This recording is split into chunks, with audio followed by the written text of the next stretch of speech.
Welcome to The Deep Dive, the show where we take a stack of sources and extract the most important nuggets of knowledge or insight so you can be instantly well-informed. Take a moment and look around your home, seriously. From the mug you drink your coffee out of, to that favorite chair you sink into, maybe even the poster on your wall. Every single object tells a story. It speaks volumes about the time it was made, the hands that crafted it, and the culture that embraced it. It's a hidden history, a surprising evolution, right there in the everyday objects that surround us. It really is. And, from the earliest times, humans have felt this profound inherent need to decorate their homes, to infuse their spaces with meaning and beauty. Yeah. Whether it was the earliest forms of adornment or the most intricately carved candelabra centuries later, the way we choose to furnish and adorn our environments profoundly reflects the age we live in, our values and our aspirations. And that's our mission today. We're going on a comprehensive deep dive into this absolutely fascinating world of decorative arts. We'll be spanning from the dawn of civilization right up to contemporary design, unpacking everything from furniture and ceramics to silverware, glass, textiles, sculpture, clocks, and even the art of the poster. That's quite a scope. It is. Our source material for this journey is quite remarkable, most notably a complete guide to decorative arts, encompassing over 300 years of style and design, penned by Judith Miller and her stellar team of specialist contributors. Our goal for you is to extract those truly surprising facts and crucial insights, giving you a shortcut to being genuinely well-informed on this captivating subject without any information overload. So let's unpack this. Okay, we're starting right at the very beginning, tracing the ancient foundations of craftsmanship and symbolism. And what better place to begin than ancient Egypt, around 1500 BCE? When most of us think about Egypt, we immediately picture pyramids, grand temples, monumental statues. Like the really big stuff. Exactly. But what's surprising, according to our sources, is that it was also truly the cradle of home comforts, a place where daily life became quite sophisticated. It's a wonderful contrast, isn't it? During the New Kingdom, around 1500 BCE, Egypt had transformed into an incredibly cosmopolitan and prosperous society. This immense wealth allowed for the emergence of a specialized class of highly skilled craftsmen. Okay, so not just builders, but actual craftspeople for the home. Precisely. This meant they could move far beyond creating mere functional necessities. They could focus on producing what the sources describe as state-of-the-art creature comforts, indicating a remarkable leap in domestic living standards. So we're not just talking about basic furnishings then. This sounds like luxury was integrated into everyday objects even thousands of years ago, like their headrests, which might seem simple, but then you consider their cosmetic boxes. Exactly. These items, designed for daily use, were far from basic. Take headrests and cosmetic boxes. They were often crafted from native woods like acacia, cedar, and fig. Pretty standard stuff. But what really stands out is the use of prized imported timbers, like cypress and cedar, which tells us a lot about their extensive trade networks and a clear desire for exotic materials. Right, so trade was already sophisticated. Very. And the decoration itself was elaborate wood, was frequently inlaid with precious ebony, ivory, or even semi-precious stones. And if those materials weren't available, maybe too costly, they would paint the wood to cleverly mimic these expensive finishes. Oh, that's clever. Showing an early appreciation for surface embellishment and, well, decorative illusion. Definitely. That's an impressive level of detail and sophistication for 1500 BCE. And it wasn't just individual artisans working in isolation, was it? The source highlights a fascinating organizational mastery within their workshops. Yeah, that's a key detail that emerges. It points to a highly structured approach. Master craftsmen weren't just exceptional artisans. They acted as sophisticated project managers, overseeing teams of apprentices. So like a foreman today. Sort of, yeah. They bore the final responsibility for these complex, often collaborative efforts, ensuring consistent high quality and allowing for pieces of remarkable intricacy and scale. And that leads to a really interesting distinction. While we often think of Egyptian art as quite uniform and rigid, especially in funerary contexts, Very formal, yeah. our sources point out that decorative pieces for the home were notably varied and lively, even expressive. That's a surprising contrast. It is indeed. Unlike the strict conventions governing funerary art, which aimed to ensure the deceased's journey to the afterlife, domestic art allowed for a remarkable degree of artistic freedom and personal expression. This variation in household items truly reflects the daily lives, individual tastes, and evolving aesthetics of the people. So it reveals that even back then, personal style played a significant role in their homes. Absolutely. And to illustrate this blend of function and sacred art, even in utilitarian objects, we have the example of the bronze situla. This was essentially a bucket for holy water used in religious ceremonies. Right. Yet, despite its practical and ceremonial purpose, it was intricately decorated with images of gods. This wasn't just a simple container. It was a piece imbued with deep cultural and mythological significance. It reveals how integral decoration was to every aspect of life. Underscoring that enduring impulse, as our source notes, that from the earliest times, man has felt the need to decorate his home. Exactly. Building on that impulse, we move on from Egypt to the enduring legacy of classical design. Classical Greece and Rome truly cast long shadows, influencing decorative arts for millennia. It's remarkable, really. Nearly every historical period since has referenced back to the stylistic features of Greek buildings. This highlights the foundational role of classical design principles and the timeless appeal of their architectural orders. They became a kind of wellspring of inspiration for artists for centuries to come. So those Greek architects were inspiring decorative artists for generations. And within Greece itself, you had these highly specialized potters, particularly when it came to their elaborate drinking rituals. That's right. Across the Greek world, from the bustling city-states like Athens to the islands of the Aegean, and even in their colonies in southern Italy and Sicily, specialist potters produced a sophisticated range of decorative homeware. Among the earliest and most intriguing drinking vessels was the Rhyton. What's fascinating here is its evolution. It began as simple ox horns used as cups. Actual horns. Actual horns, yeah. Then transformed into ceramic replicas, often molded or carved with an animal's head at the foot. This perfectly exemplifies an overarching drive for decorative artists throughout history, that impulse to replicate natural forms. That's a great example of form evolving from function. And they had other practical vessels that became true artistic canvases, didn't they? Like the amphora and the crater. Indeed. The amphora was a practical vessel used for storing oil or wine, often for transport. But the crater, specifically a wide-mouthed bowl used by Greeks to mix wine with water at parties. Ah, the original party bowl. Pretty much. It became a true artistic canvas.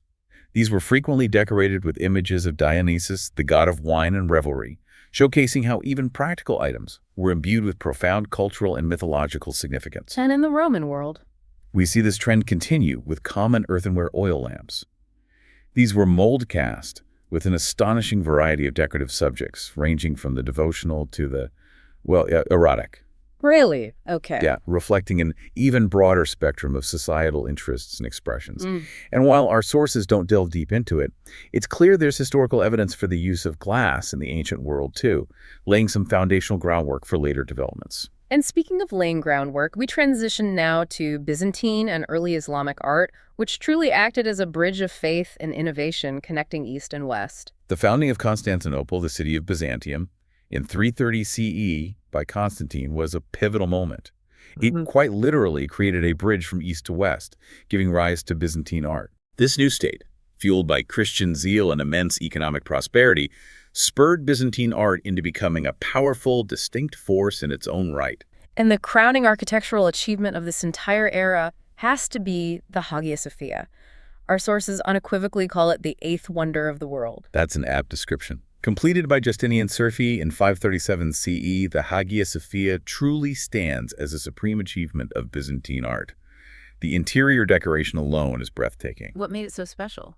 Well, think intricate mosaics shimmering with gold, pillars made of locally sourced polychrome marbles, and a huge dome designed specifically to allow light to play over its vast interior, creating this sense of ethereal grandeur. Add to that the stunning gold ornaments and exquisite calligraphy, and it's clear it was designed to impress and inspire awe in all who entered. Wow.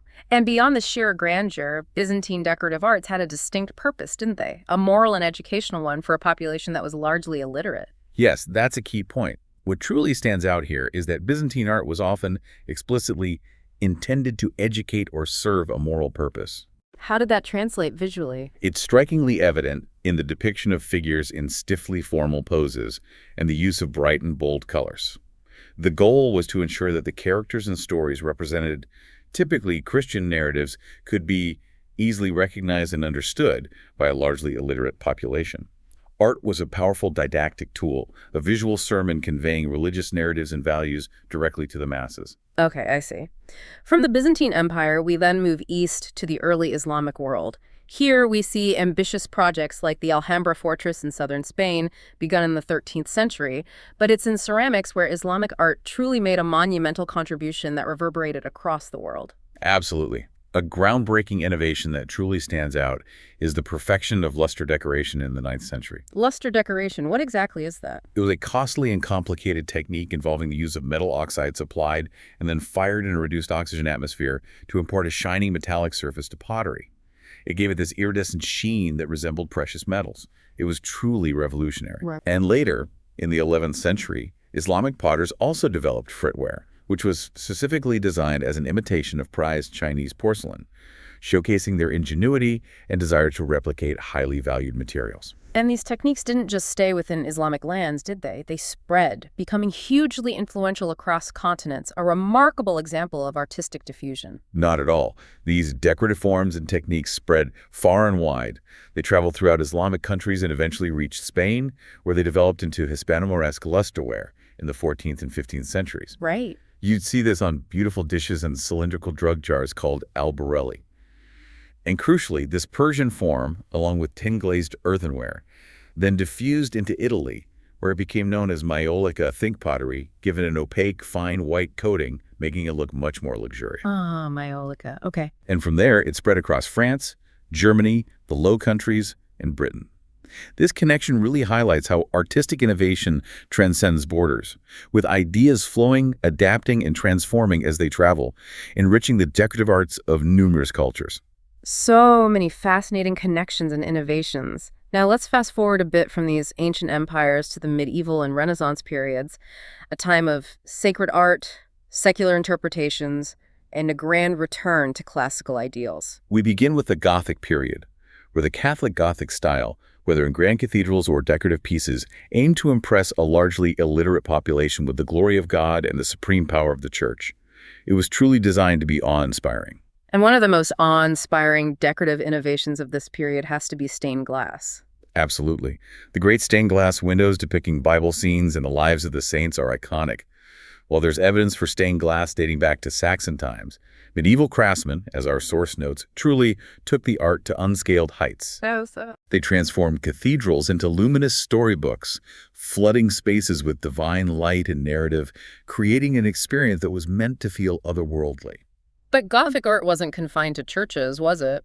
There was also secular art for the home, which, interestingly, was expected to be pious, but often open to interpretation.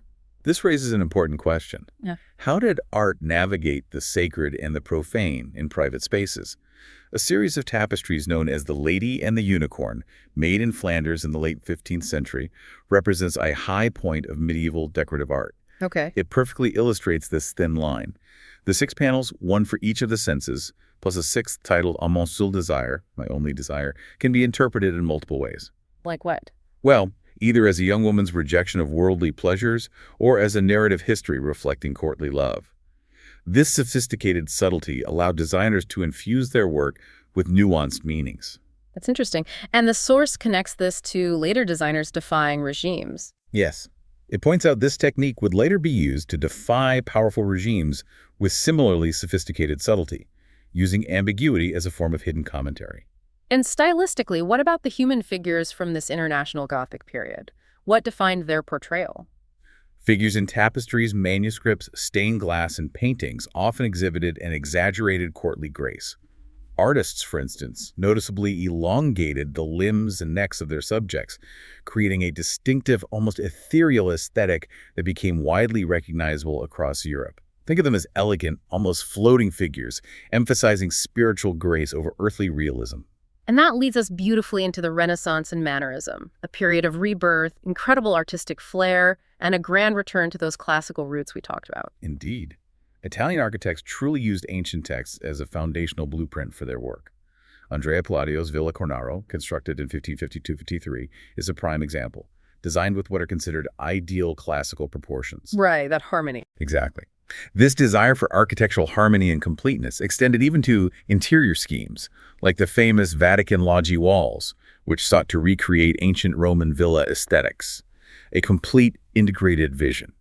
We briefly mentioned Italian maiolica earlier, that tin-glazed earthenware, but it truly comes into its own during the Renaissance. It was often used for drug jars called albarelli. Yes.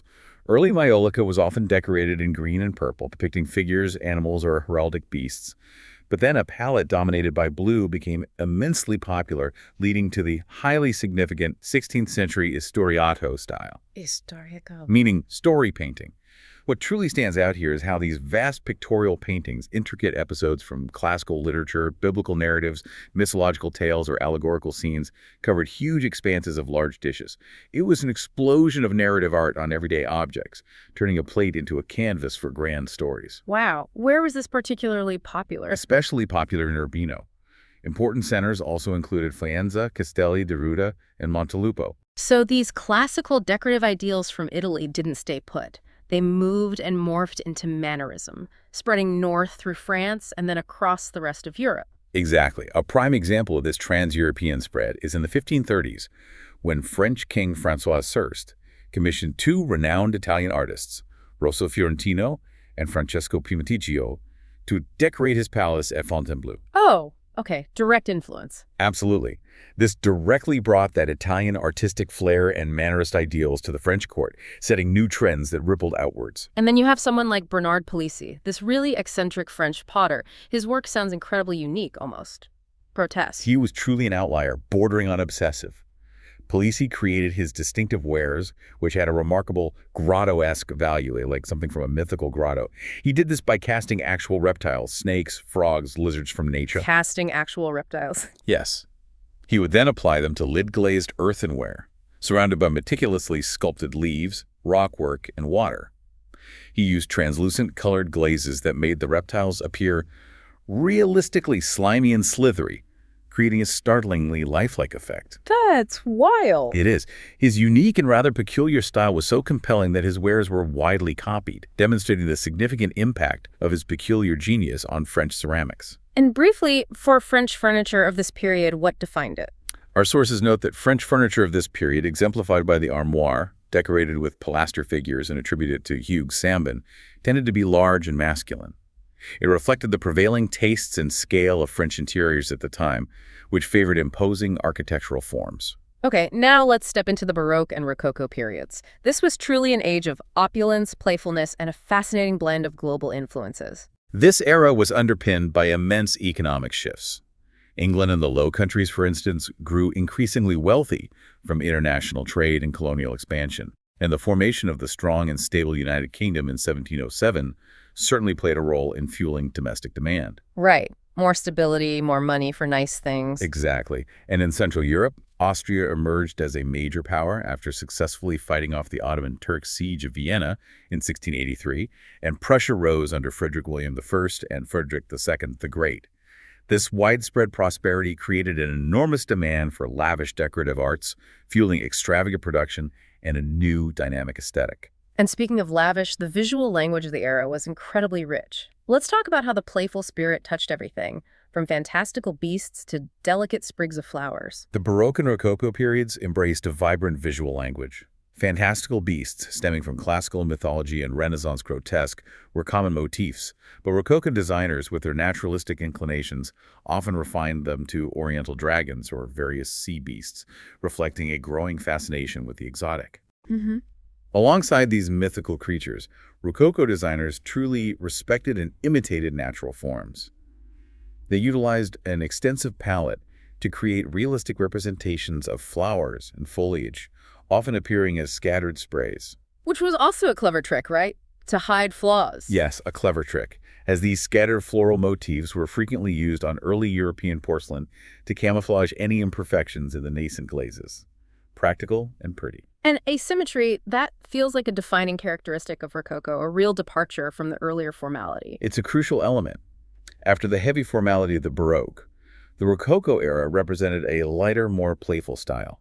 Asymmetry was a very important aspect of this more fluid aesthetic, creating a sense of dynamic movement and balance that felt organic rather than rigid. So it was intentional. Absolutely. It consciously reflected a more realistic representation of nature, acknowledging the essential disorder of the natural world, as the source puts it. And one of the most visible global influences we see everywhere in this period is chinoiserie, that sort of fantasy China. Yes, the increasing fascination with the Orient directly resulted in chinoiserie, which was a whimsical European interpretation of Chinese decoration. It was essentially an imaginary version of China, complete with fanciful elements like delicate lattice work, intricate fretwork, mythical dragons, serene Chinese figures, and tiered pagodas. And it was on everything. Pretty much. It appeared on everything from ceramics to the famous Chinese Chippendale furniture of the period, demonstrating a playful and often fantastical embrace of Eastern aesthetics, albeit filtered through a Western lens. And to achieve that lavish, opulent effect, especially on furniture, carving and gilding were absolutely key. Furniture made from softer indigenous woods, which were more readily available and less expensive than exotic tropical hardwoods, were frequently carved with elaborate scrolls and smothered with gesso and gilding to achieve a truly lavish decorative effect. Gesso, that's like a plaster base. Exactly. A plaster-like material that was applied in layers and could be sculpted before painting. And gilding involves applying thin sheets of gold. This process allowed for an incredible richness of surface detail, making less expensive wood look incredibly luxurious. Then there's Japanning, which sounds like it's another clever imitation of something far more costly. It is. Japanning was a widespread practice that involved applying shellac varnish to furniture in imitation of prized Japanese lacquer. Think of it as painting on a smooth, hard, exotic-looking finish, often black with shimmering gold patterns, but at a fraction of the cost. And that spread pretty widely. Yeah, this technique spread across Europe and even into the American colonies, offering a more economical way to achieve that highly coveted, exotic, lacquered look. White was often preferred as a base for further painted chinoiserie decoration. Now let's talk about the Louis V style, which truly represents the zenith of asymmetry and a very distinctive, distinctly feminine look. Much of the design in this period was, in fact, significantly influenced by women. Their desire for leisure and entertaining inspired the creation of the drawing room, or salon, which directly led to the period's characteristic feminine look. Interesting. So how did that translate into the furniture? Furniture became smaller and far more elegant than during the reign of Louis XIV. It made maximum use of the curved motif in pieces like commodes with serpentine fronts and tables with undulating edges and chairs with elegant scrolling top rails. There's a fluid, graceful aesthetic, much lighter in feel. Can you give us a specific example of one of these furniture pieces that truly embodies this curved elegance? Certainly. The secrétaire à bâton, or fall front desk, is a perfect illustration. It typically featured a marble top, exquisite ormolu banding those gilt bronze mounts with shell and foliate scrolls at the corners, and a tulip wood veneer with beautiful floral marquetry. These pieces truly embodied the curved forms and delicate elegance of the era, showcasing both beauty and intricate craftsmanship. Another example is the table chiffonnière, a small work table, often with tulip wood, cabriole legs, ormolu mounts, and floral marquetry. You mentioned ormolu there. Those metal mounts weren't just protective anymore, were they? Not at all. Cast bronze and gilt metal mounts, which initially served to protect vulnerable corners of veneered furniture, evolved into purely decorative elements themselves. France developed a specialist industry for these ormolu mounts, with popular motifs like scrolls and canthus leaves adding another layer of richness. And briefly, what about those other lacquer imitations like Vernis Martin? Right, the French developed Vernis Martin, which imitated Chinese lacquer work more economically. And in Venice, you had lacca povera, literally poor man's lacquer, which involved pasting colored printed images onto furniture and then varnishing over them. Even Thomas Chippendale in England incorporated Chinese elements into his furniture designs, showing how widespread these imitation techniques were. And at the beginning of the 18th century, walnut was the wood of choice. Why was that so important for ornament? At the beginning of the 18th century, walnut was indeed the preferred wood throughout much of Europe. It was a good, hard, indigenous wood and highly suitable for carving. It also developed a rich color over time and had exciting figuring, especially when selected with burrs or from root timbers. So the wood itself was the decoration? Largely, yes. There was a strong tendency to rely on the wood itself for ornament, allowing its natural beauty to shine. While techniques like marquetry, creating pictures or patterns from different colored pieces of wood and lacquer work existed, they were the exception due to their prohibitive cost, making them accessible only to the wealthiest patrons. Now, let's transition to ceramics in this period, where we see a flourishing of techniques and styles. What stands out in German stoneware? German stoneware was incredibly significant, known for forms like the narrow-necked Enghalskrug and the globular Kugelbauschkrug. Cologne, in particular, produced distinctive brown-bodied stoneware that became synonymous with the Billermine jug, a globular bottle with a mask of a bearded man below the neck. The one with the face. That's the one. This jug, with its slightly humorous, almost human face, became a widely recognizable and somewhat ubiquitous icon across European taverns and homes, showing how even humble pottery could carry a distinct personality and reach a mass market. Large quantities were imported to Britain, inspiring local potters like John Dwight, who patented a whitish stoneware in 1672. And Chinese influence was huge here too, right? Especially with that fine red stoneware. Immense. European potters greatly admired and widely copied the fine red Chinese stoneware from Yixing. It had a thin body, making it suitable for tableware like coffee and tea services, which were becoming increasingly popular. Johann Friedrich Boker at Meissen was one key figure trying to replicate it. And beyond copying forms, what about decorative techniques? I know slipware was common. Yes, slipware was a key production method, especially in places like Staffordshire, Rotham, and North Devon in England.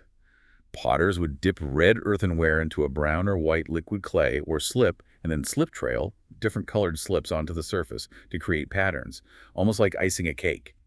Other techniques included adding molded or incised patterns before firing, and sometimes even adding tiny clay chippings to the glaze for texture, like making fur on a bear figure, for example. And you mentioned earlier the difference between overglaze and underglaze decoration. Can you recap that quickly? It seems important for understanding the look. Absolutely. Underglaze decoration involved applying a metal oxide design before the final glaze was applied and fired. This created a more integrated, slightly muted design as the color was sealed beneath the glossy surface. In contrast, overglaze decoration involved applying enamel paints after the piece had already been glazed and fired. This meant a second, lower temperature firing was needed, but it allowed for incredibly vivid, bright colors and fine detail that sat on the surface, almost like tiny paintings. Okay, got it. So, different effects. What about the big pottery centers in France, like Rouen? Rouen was known for intricate patterns, often based on lacework, lambrequins, or ironwork, and also for faience blanche, white tin-glazed earthenware with minimal decoration. Then there was the grand feu technique popular in the early 18th century, where high-temperature enamels were painted directly onto the unfired glaze. Leading centers for this included Strasbourg, Lunéville, Marseille, and Sceaux, using a specific palette of colors that could withstand the heat. And Italian maiolica just kept going strong. It did. Maiolica production continued throughout the 18th century, still inspired by those earlier Hispano-Moresque wares. The Historiato style, with its large pictorial scenes covering entire dishes, remained particularly popular in Urbino, featuring classical, biblical, and mythological scenes. And Delftware? Instantly recognizable with its blue and white. Exactly. Delftware, primarily from the Netherlands, is famous for its distinctive cobalt blue and white palette, often featuring chinoiserie landscapes or motifs copied directly from Chinese export porcelain. It became hugely popular across Europe.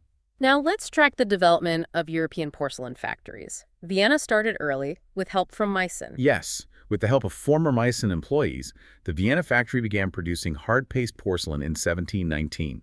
Initially, their shapes were symmetrical Baroque forms, sometimes painted with Indianisch Blumen, Indian flowers, inspired by Asian ceramics. But they soon incorporated more Rococo elements, Oriental motifs, and figures. A notable piece is the Dupaquier vase. And other German factories popped up too. Oh yes, Germany became a real hub. Important hard-paste porcelain producers included Host, Frankenthal, Nymphenburg, Fürstenberg, and Ludwigsburg, each developing their own styles and specialties. What about France? Chantilly and Vincennes seem key. Chantilly was known for its opaque, creamy white glaze, which cleverly hid imperfections of the body, and its decoration was often inspired by Chinese femme verte or Japanese kakimon porcelain. The Vincennes factory, established around 1740, was influenced by Meissen, but developed a softer palette and more natural brushstrokes, moving towards more elegant Rococo forms. And Vincennes became Sèvres, right, the really prestigious one. Exactly. Vincennes relocated in 1756 and became the renowned Sèvres factory. Critically, Sèvres held the exclusive royal order for gilding on porcelain in France, cementing their prestige and technical superiority. Their pieces became synonymous with courtly luxury and intricate, opulent decoration. You also had factories elsewhere, like Tournai in Flanders, known for tableware, and Ansbach in Bavaria, known for brilliant white figures. Some specific examples. You mentioned the Dupaquier vase. All right, that Viennese vase with the Indian flowers. Another great example is a Worcester vase from England, showing that Kakimon-inspired palette and chinoiserie decoration. And a Longton Hall tureen, shaped realistically like a melon, shows that playful Rococo naturalism. Moving on to colored glass, we see fascinating innovations, especially from Bohemia, building on Venetian techniques. Yes, the Venetians first developed Latimo, that milky, opaque white glass resembling Chinese porcelain, way back in the late 15th century. This technique then spread to Bohemia in the 18th century, where it was known as Milch glass. Milch glass, okay. But Bohemian glassmakers truly innovated with deeply colored glass, most notably a striking, strong blue achieved by adding cobalt oxide. Like Milch glass, this provided a perfect, rich base for vivid colored enamels, allowing for stunning decorative effects that stood out with dramatic contrast. We touched on lacquering and Japanning earlier, but can you elaborate on the original technique versus the imitation? Sure. True lacquering originated in China as early as the 4th century BCE and was perfected in Japan. It involves applying multiple layers of varnish derived from the sap of the Rhus farnicifera tree. This builds up into a hard, smooth shell that can be carved or inlaid. It was used on furniture, boxes, and small containers called inro. Very labor-intensive, I imagine. Extremely, which is why Japanning became so popular in Europe. It used shellac, deposits from the lac beetle, often mixed with sawdust and gum arabic to mimic the depth of true lacquer. It came in various colors, black, scarlet green, and was often decorated with gilt chinoiserie scenes, a much quicker, cheaper way to get that look. And in silverware, what kind of pieces were popular during the Baroque and Rococo periods, reflecting that curvilinear style? The Rococo chocolate pot, for instance, perfectly embodied the style with its curvilinear body, elegant spout, and distinctive double-scroll handle. These pieces were often decorated with embossed or chased scrolls, showcasing incredible detail. While popular for a relatively short period, maybe only until about 1750, they symbolized the era's taste for new, luxurious rituals. And dining services became more elaborate, too. Definitely. Complete dinner services became fashionable in France in the late 17th century. They evolved from plain plates, maybe with just a family crest, to plates with wavy rims and gadrooning that's parallel convex fluting around the edge by the 1730s. And by the 1740s, you saw Rococo-style shell borders, transforming dining into a highly decorative affair. Even candlesticks got the ornate treatment. Oh, absolutely. They transitioned from plain baluster shapes to ornately decorated Rococo styles by the 1730s, featuring shells and flower-shaped nozzles. Some even had cast stems in the shape of female figures holding the candle socket, pushing the decorative boundaries to their extreme. And clocks, particularly French ones, were truly more about elaborate decoration in palatial housings than precise timekeeping, it seems. What's remarkable here is that the 18th century French clockmaking industry gained its reputation more for the intricate decorative schemes devised by its craftsmen and the palatial housings created by master cabinet makers and metalworkers than for the precision or accuracy of the clock movements themselves. So the case was more important than the clockwork. In terms of fame and artistry, often yes. The horologists often owed their long-standing fame to the efforts of these decorative artists who enshrined their machinery in such magnificent, often exaggerated cases. It was a collaboration, but the artistry of the housing often stole the show. Finally, for textiles, what kind of woven histories were being created, particularly with royal patronage? The tradition of tapestries is incredibly ancient, even appearing in Homer's Odyssey, while silk weaving had been perfected in China for millennia. In Flanders, typical verdure work tapestries were woven in wool, displaying an overall green cast with flora and fauna imagery, creating serene natural landscapes. Very green, lots of leaves. Exactly. Verdure means greenery. In France, Louis XIV's court patronage influenced fashion across all of Europe. His chief painter, Charles Lebrun, created elaborate cartoons, the full-scale designs for portières, which were tapestries designed specifically for doors. These featured triumphal carts and Louis XIV's emblems, and there were ambitious series like a 14-panel story of the king and a 12-month series depicting different royal residences, showcasing the immense scale and royal influence on tapestry production. Okay, that was an absolutely incredible journey through the opulence and playful extravagance of the Baroque and Rococo. So many details, so many connections. Now we're going to shift gears quite dramatically. We're entering neoclassicism, a period roughly from 1760 to 1840, defined by order, revolution, and a deliberate, almost purist return to antiquity. What truly defines neoclassicism is its emergence as a direct reaction to the frivolous exuberance of the Rococo age. It was a comprehensive style, driven by a profound desire for timeless authenticity rather than mere imitation of ancient forms. So not just copying old stuff. No, it was deeper than that. This period saw a widespread revival of classical architecture and design, a movement significantly spurred by the Grand Tour, taken by wealthy gentlemen to complete their education, and crucially, by the rediscovery of ancient sites like Herculaneum, Pompeii, and Paestum. Right, those excavations were huge news. Absolutely. Aristocrats returning home were captivated and wished to emulate the classical interiors they had admired abroad, leading to a profound shift in aesthetic taste across Europe. So this return to antiquity permeated everything. Let's talk about the key elements of style that defined neoclassicism, starting with the classical orders. The three orders of Greek architecture, Doric, Ionic, and Corinthian, which were the foundation of public buildings in ancient Greece, now permeated the decorative arts. You would see their precise, harmonious proportions referenced in everything from the fluted columns of furniture legs to the architectural details on silverware. The simplicity and grandeur of ancient Greece and Rome were universally admired. And the urn shape seems to have been absolutely everywhere, a truly ubiquitous symbol. The urn, or vase shape, became ubiquitous across all disciplines of the decorative arts. Its elegant, symmetrical form was everywhere. You'd find it as a finial, atop a long case clock, surmounting the fluted column of a silver candlestick, beautifully inlaid in an oval panel on a secrétaire à baton, or even as the core shape of teapots and pitchers. It was a universal motif of classical purity and refinement. And the colors were directly inspired by the ancient world, weren't they? Those distinct Pompeian color schemes. Indeed. Inspired directly by the vivid wall paintings discovered at Herculaneum and Pompeii, early neoclassical designers introduced similar bold color schemes.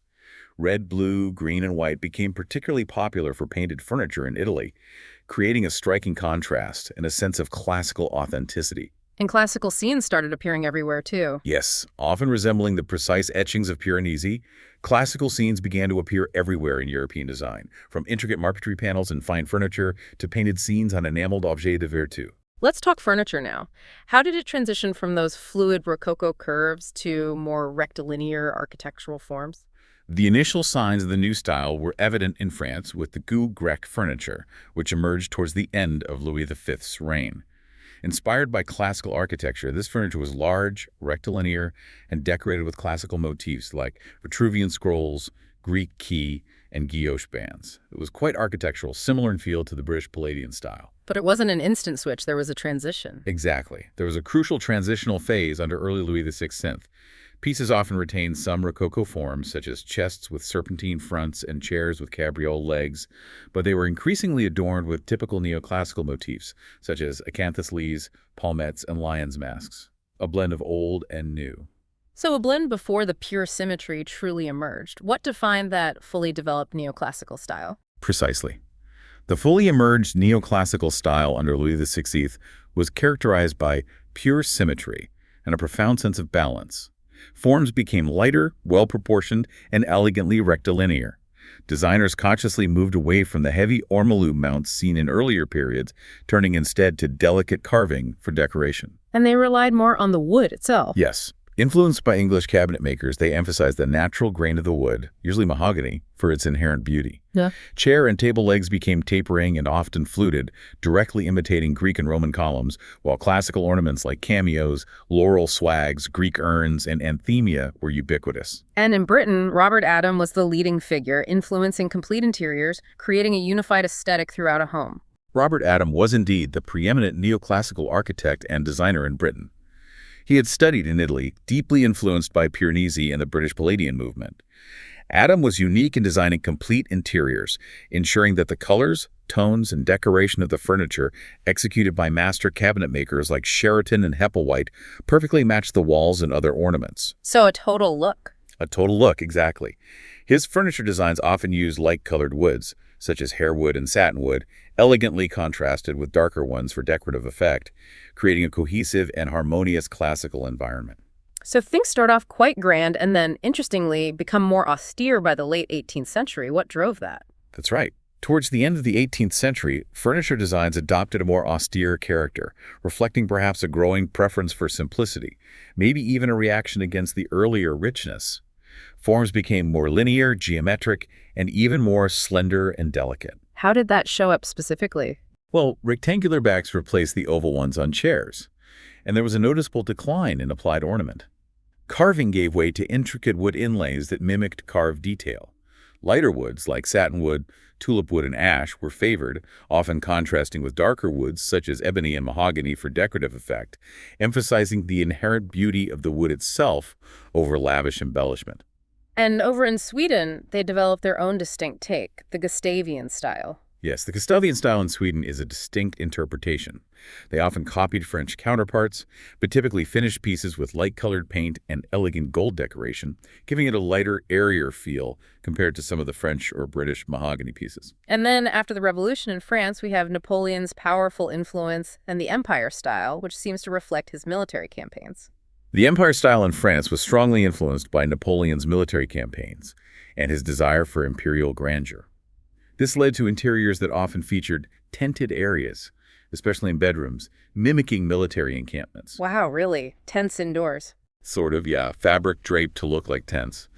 Furniture forms became more rectangular and imposing, such as the fauteuil armchair with sphinx heads on its street supports or heavy commodes with flanking columns.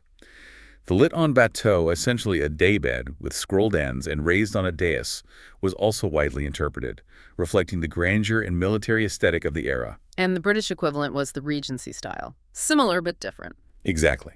The British Regency style showed strong similarities to the Empire style, often using similar motifs like animal monopodia feet. But generally it's seen as a lighter, more elegant, simplified, and feminine version. This was largely driven by the extravagant tastes of the Prince of Wales, later George IV, who acted as Prince Regent. Let's talk about ceramics in the neoclassical period. How did they reflect this new style, particularly with the rise of symmetrical forms? Neoclassical ceramics were decidedly more symmetrical and less patterned than their Rococo predecessors. Cups and beakers adopted straighter sides, and patterning itself became more geometric, with precise bands of decoration balanced with areas of plain color. And the motifs came straight from antiquity. Directly. Forms and motifs were drawn from the ancient worlds of Rome and Greece, with many pieces based on typical classical forms, such as the urn. This marked a clear, almost disciplined shift towards classical purity. And Josiah Wedgwood really stands out with his jasperware, which became incredibly iconic. Josiah Wedgwood's jasperware, introduced in 1775, was a monumental innovation. It was a fine-grained, unglazed stoneware that could be white or stained with metallic oxides, producing colored bodies. Most famously, the instantly recognizable blue. That pale blue, right? That's the one. These pieces were often decorated with delicate white relief classical-style figures, such as his famous vase with applied figures of Apollo and the Nine Muses. It became highly iconic and was widely admired across Europe, a perfect embodiment of the neoclassical aesthetic. Spode also made interesting pieces, like a redware teapot with black hieroglyphs showing the Egyptian influence, and their Caramanian series, Meat Dish, featured classical landscapes. And what about German fans? They were competing with Meissen porcelain. Yes, numerous Faience factories emerged in Germany after 1700. They competed with Meissen's more expensive hard-paste porcelain by offering cheaper neoclassical copies. However, our sources suggest that English creamware ultimately posed a greater threat to these German factories due to its durability and affordability. And Meissen itself adapted to neoclassicism. It did. Under Count Camillo Marcolini from 1774, Meissen adopted the neoclassical style. Interestingly, they approved the use of biscuit porcelain, unglazed porcelain, for allegorical and classical figures because its matte finish resembled marble sculptures, perfectly fitting the neoclassical desire to emulate classical statuary. Now to glassware. How did neoclassicism influence its forms and decoration, especially with cutting and engraving? Neoclassical glassware directly borrowed the elegant urn and goblet shapes from classical Greece and Rome. Decanters and claret jugs were also popular forms, often topped with distinctive stoppers. Decoration was primarily added by cutting, with precise diamond-cut patterns, slicing, and star-cut bases being very common, creating facets that caught the light. So lots of sparkle. Exactly. Engraving was also frequently used, adding delicate scenes or motifs, and many pieces featured gilding, further enhancing their classical elegance. And some very specific, intricate layering techniques were revived, like swish and gold glass. Can you explain that again? It sounds fascinating. Swish and gold glass translates to gold between glass. It's a remarkable technique where a design, often a medallion or portrait, is etched in gold leaf, then applied to the inside of a glass vessel. A second, clear layer of glass is then fused over it, trapping the gold decoration between the two layers. So the gold is literally inside the glass. Yes, suspended within the glass itself.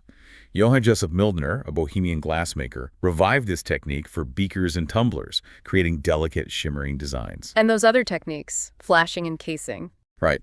Flashed glass involved dipping a clear glass piece into molten colored glass for a thin, consistent color layer, often then engraved through to reveal the clear glass underneath an economical method. Cased glass, particularly popular in Germany, involved fusing multiple layers of colored glass together. This created heavier pieces that were ideal for deep-cut decoration, revealing the different colored layers beneath. And in silverware, how did British and French styles adapt and spread, especially to America?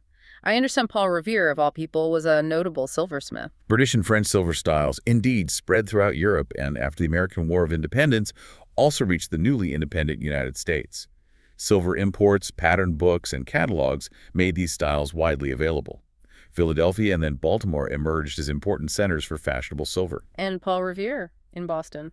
Yes, in Boston, Paul Revere, famous for his midnight ride, was also a notable silversmith. He adapted classical forms for silver tableware, using sparing decoration to emphasize the form, a hallmark of early American neoclassical silver. It gave pieces like his sugar urn a distinctively clean, almost minimalist elegance, emphasizing shape over elaborate embellishment. Now, this next section is fascinating. Objet de vertu, these small luxuries that often held hidden secrets. Let's start with perfume bottles. Perfume bottles were usually made of glass, which could be cased, colored, and elaborately decorated using various techniques like cutting, pressing, cameo, and frosting. Chelsea, Sèvres, and Wedgwood also produced them from non-porous ceramics. But what's truly intriguing is how these small personal items became canvases for incredibly elaborate artistry, designed not just for function but for delightful aesthetic appeal. And snuff boxes, they sound like they were masterworks of concealment and intricate craftsmanship. They were indeed. Snuff boxes were beautifully made and, intriguingly, had no fastening mechanism, relying solely on the lid fitting the box perfectly to prevent spills. This is friction fit. Wow. Exactly. This precise workmanship had another, more intriguing use for boxes meant more for show or concealment than function. Some had hidden panels that unscrewed or slid open to reveal miniature erotic paintings, a lock of hair, a tiny musical automaton, or a portrait of a loved one. Secret compartments. Yes. Our sources mention one such box in London's Wallace collection, whose secret panel, revealing gouache portraits of Voltaire and his mistress, was only discovered in 1976. Amazing. And they were made from all sorts of materials. A huge variety.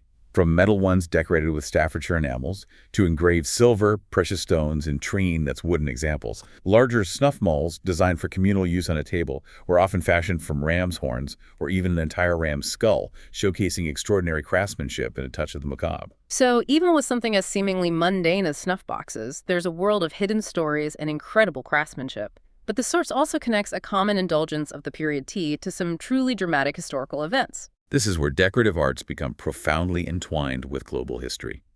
The demand for tea grew to such an extent in the early 19th century that the East India Company resorted to illegally smuggling opium into China to exchange for vast quantities of the leaf. Oh, wow. That's dark. It is. This led to widespread opium addiction, devastating an entire Chinese generation, and eventually escalated into the Opium War in 1840, a major international conflict. So the very objects used for enjoying tea in European homes, the elegant teapots, cups, and tea caddies, were indirectly linked to major geopolitical and social consequences, highlighting how everyday decorative arts can tell stories far beyond their beauty or function. That's a powerful and sobering connection. Now let's switch gears again and explore American fresco art, particularly its golden age in the late 18th century. This seems linked directly to the spirit of independence. It absolutely is. This golden age of American folk art directly corresponded with the newly won sovereignty of the 13 colonies. It's characterized by the artists' lack of formal training and their adherence to artistic traditions of the immigrant communities from which they came. So it was really authentic grassroots art. Exactly. This made folk art the ideal medium through which American citizens could assert their individuality and independence while remaining true to their roots. It was truly art by the people, for the people, reflecting a new, authentic national identity. And what kind of materials and subjects were common in this uniquely American style? Folk artists used diverse, readily available materials such as ceramics, wood, tin, and paper. Animals were exceptionally popular subjects, ranging from naturalistic decoy birds used by hunters to charming carved portraits of generic animals or beloved pets. Like farm animals. Yes, animals crucial to early American livelihoods like turkeys, dogs, and horses were frequently depicted on painted wood, reflecting the agrarian society and close connection to nature. And these items often had painted decoration, sometimes by itinerant painters, adding to their unique charm. Yes. Painted decoration could transform an ordinary item into an extraordinary piece of folk art.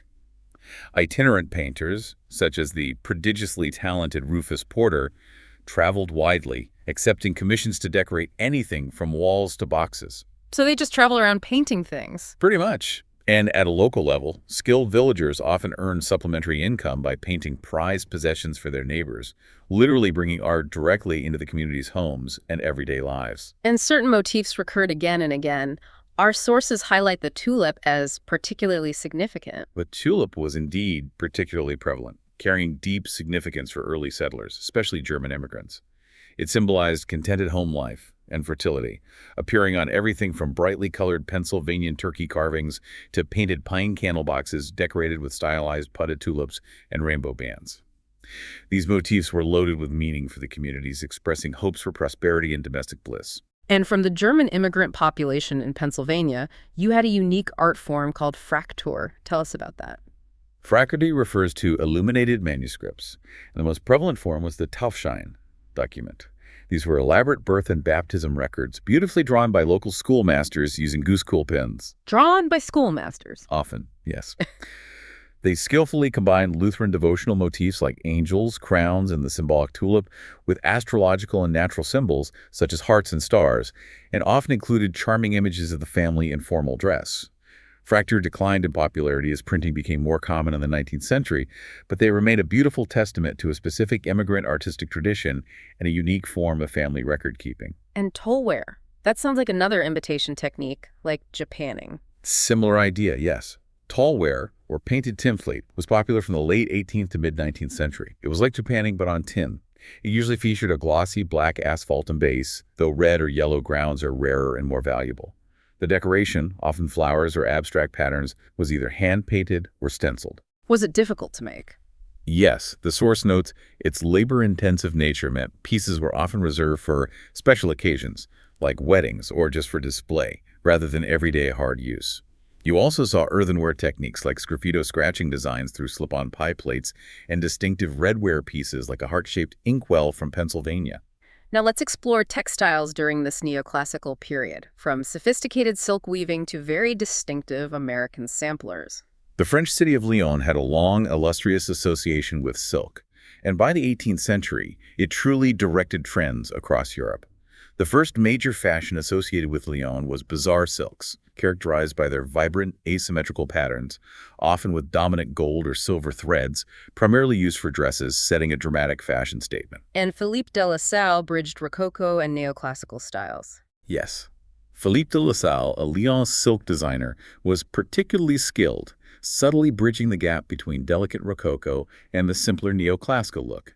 He specialized in naturalistic furnishing fabrics, sometimes incorporating portraits into his designs, showcasing remarkable versatility. And wallpaper, it seems, really ascended in status during this time, from a humble substitute to an aristocratic desire. It did. Hand-painted Chinese wallpapers adorned with blossoming trees, long-tailed birds, and exotic scenes took Europe by storm at the beginning of the 18th century.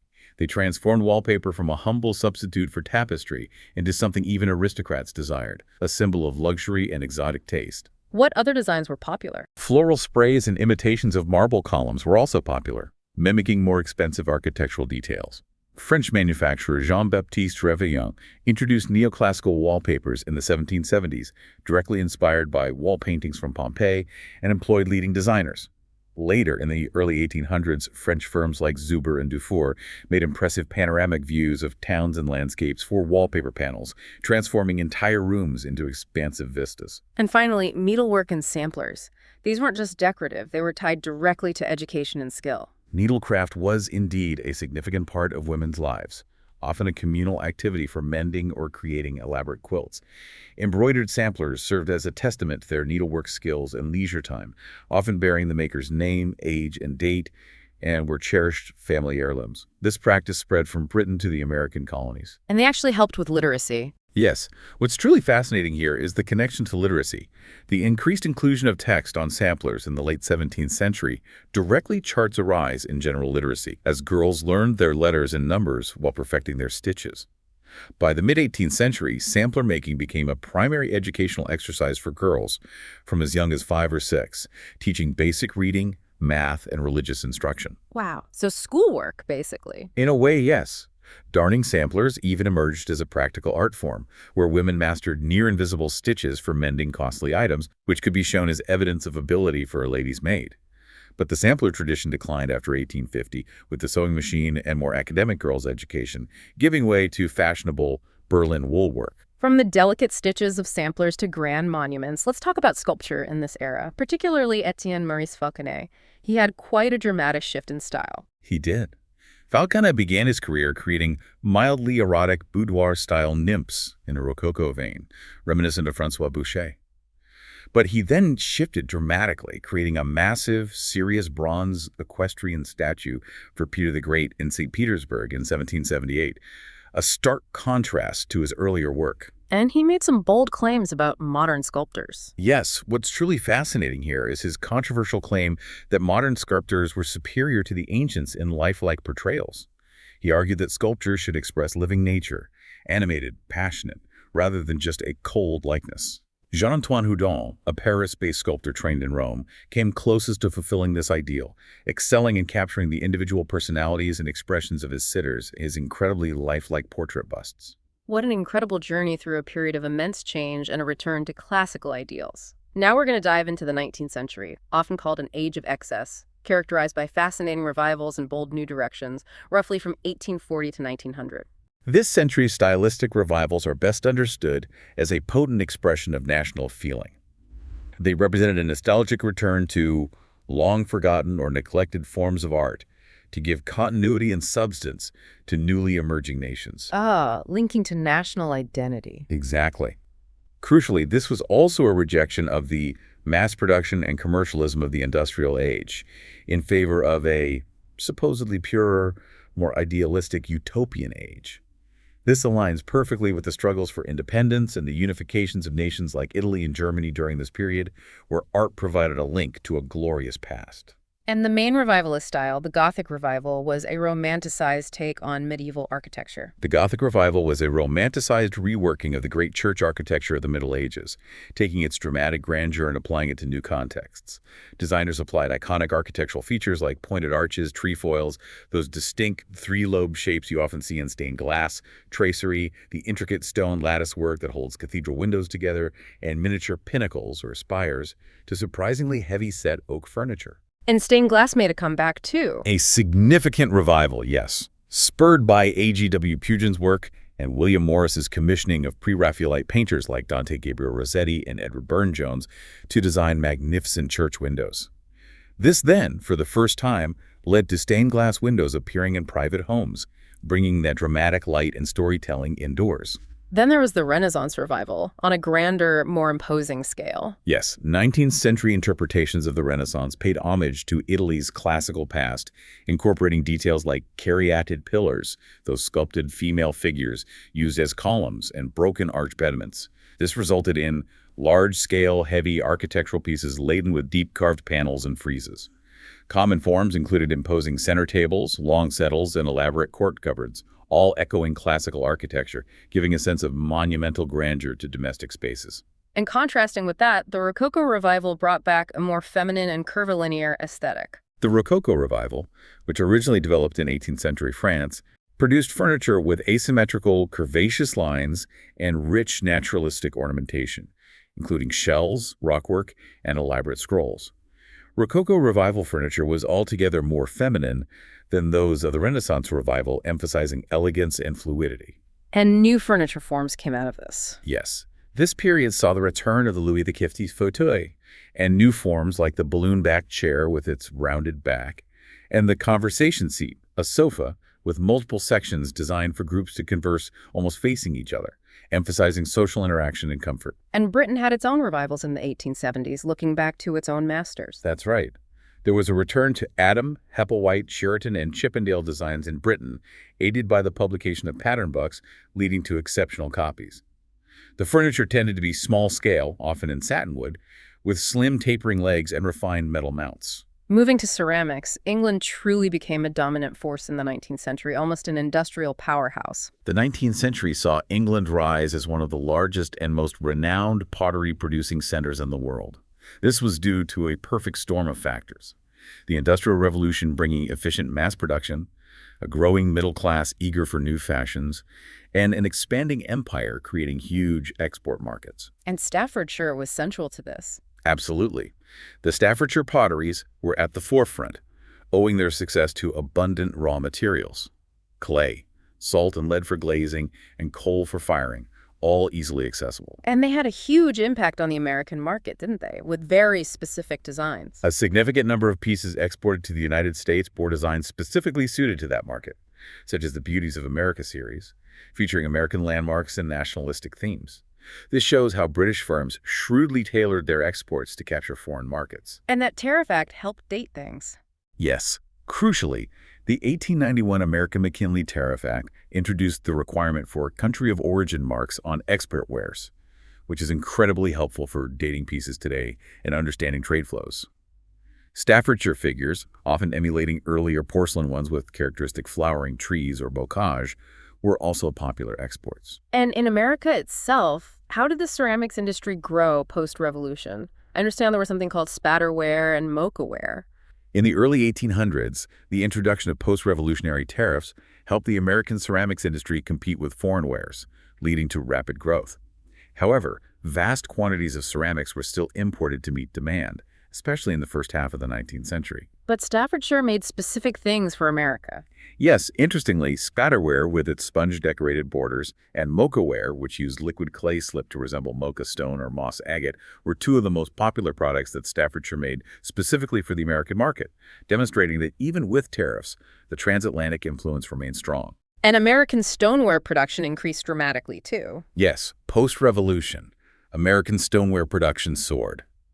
It's a hard, salt-glazed ceramic body, often decorated with naive cobalt blue motifs, birds, flowers, that sort of thing. And then there's chalkware, an inexpensive, charming alternative for everyday homes. Chalkware refers to inexpensive plaster of Paris ornaments, usually animal-shaped, sold at fairs and peddled door-to-door in rural America. Made from air-dried plaster rather than fired pottery, they were hand-decorated with dashes of oil paint or watercolor and had a matte, chalky appearance. And they copied more expensive things. Often, yes. 19th century chalkware often charmingly imitated pricier Staffordshire dogs or farmyard groups, making affordable decorative pieces available to a wider audience who couldn't afford luxury porcelain. And American Billy trying to capture that Irish porcelain look. Exactly. The delicate iridescent porcelain made by the Belique factory in Ireland was highly admired in America. This led U.S. firms like Ott & Brewer and Ceramic Art Company to produce their own versions. Some even incorporated Belique into their trademark, like Knowles, Taylor & Knowles Lotusware, known for its eggshell, thin body, shell or basket forms, and lifelike applied flowers. And Meissen had a big comeback in the mid-19th century, making very flamboyant stuff. It did. Heinrich Gottlieb Kuhn worked to modernize Meissen's production.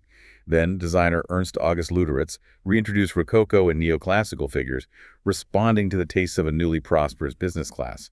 This made mid-19th century Meissen ceramics the most flamboyant ever produced, really over the top sometimes. And Sèvres kept going, but maybe less original for a while. Sèvres continued producing hard-paste porcelain in the Empire style, technically brilliant but sometimes lacking originality before 1848.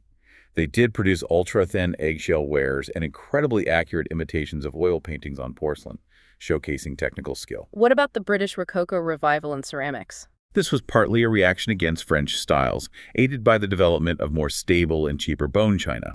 Firms like Minton were able to emulate early Sèvres styles effectively. Majolica also became very popular, often featuring fruit and foliage in high relief, or copies of the earlier Italian Historiato style, with Bernard Palisi's work being an influence, especially in Portugal. Let's turn to glass in the 19th century. This was a time of great refinement, experimentation, and a true explosion of color. The mid to late 19th century indeed saw great refinement and experimentation in glass techniques, coupled with a revival of earlier styles.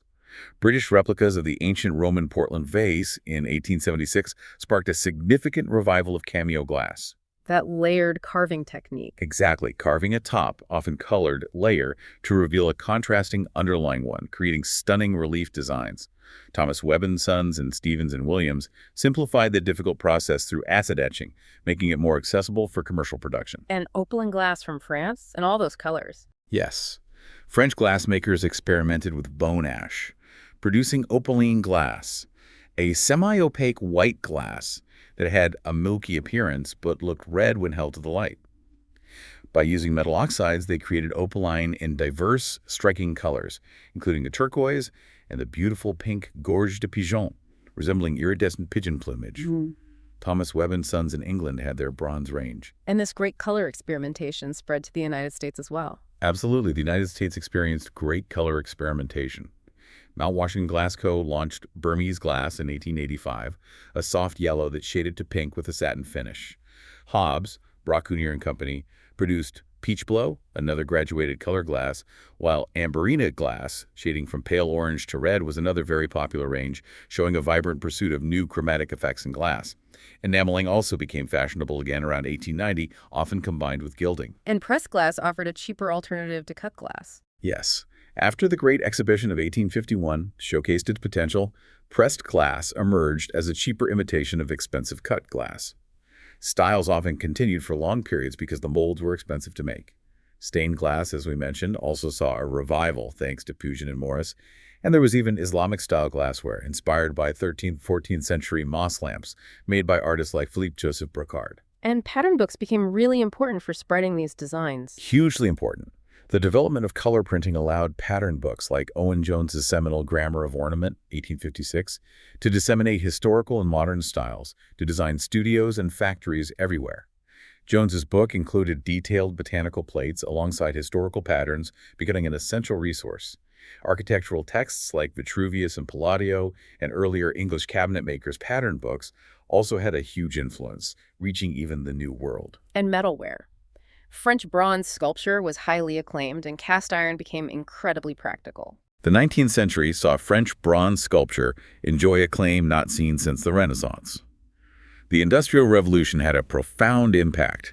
It made bronze cheaper than marble, leading to more numerous and efficient bronze foundries, allowing for more widespread production of sculptural pieces. And cast iron took over from wrought iron.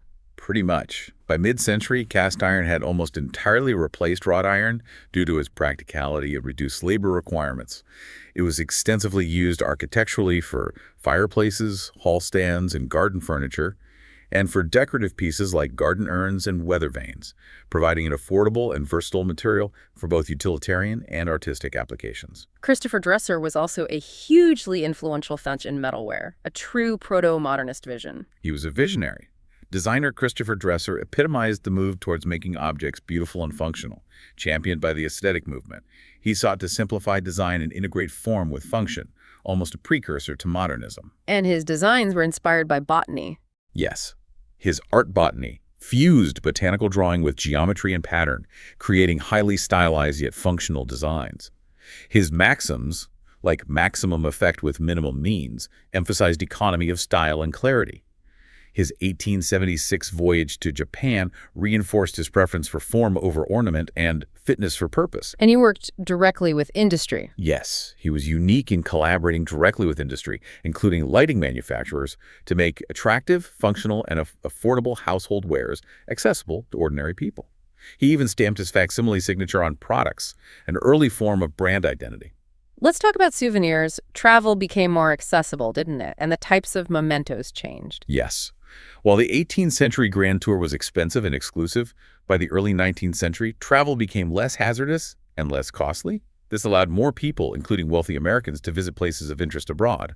And they all brought home souvenirs that, while less costly than their predecessors' grand works of art, were no less striking or unusual, reflecting the democratization of travel. And Italy became a favorite tourist destination with incredibly intricate micromosaics. Micromosaic is a stunning revival of an ancient Roman technique developed in the Vatican workshops in the late 18th century and quickly copied in private workshops across Italy. Craftsmen meticulously placed minute threads of glass, about 3 millimeters long and little thicker than a human hair, vertically onto a resin-coated backing to form intricate mosaic pictures. Tiny glass threads. That sounds painstaking. Incredibly so. This created beautiful, highly detailed souvenirs like the micromosaic snuff box depicting Pliny's doves, showcasing breathtaking precision and patience. You also had Bohemian spa glasses, those colored glass tumblers, cut and engraved, made in huge quantities for spa towns like Carlsbad and Marienbad, with quality varying from fine sign pieces to cheaper acid-etched ones. And needlework continued to evolve, moving beyond samplers. Yes, while needlecraft remained a communal activity for women, from mending to quilts, the rise of American Berlin woolwork saw framed needlepoint pictures becoming popular as art pieces in their own right. Finally, for sculpture, what about the popularity of French animal bronzes and the rise of the American cowboy art school? The 19th century saw the widespread popularity of small bronzes depicting realistically portrayed animals, originating in France and spreading across Europe and the U.S. These artists were called animaliers. Key figures include Antoine-Louis Barye, known for his powerful bulls, and Pierre-Jules Mene, who specialized in anatomically accurate horses and dogs engaged in work or play, creating large editions of his work with obsessive attention to quality. And the American West inspired a whole different school. Yes, a distinct cowboy art school emerged, informed by the tough realities of life beyond the frontier.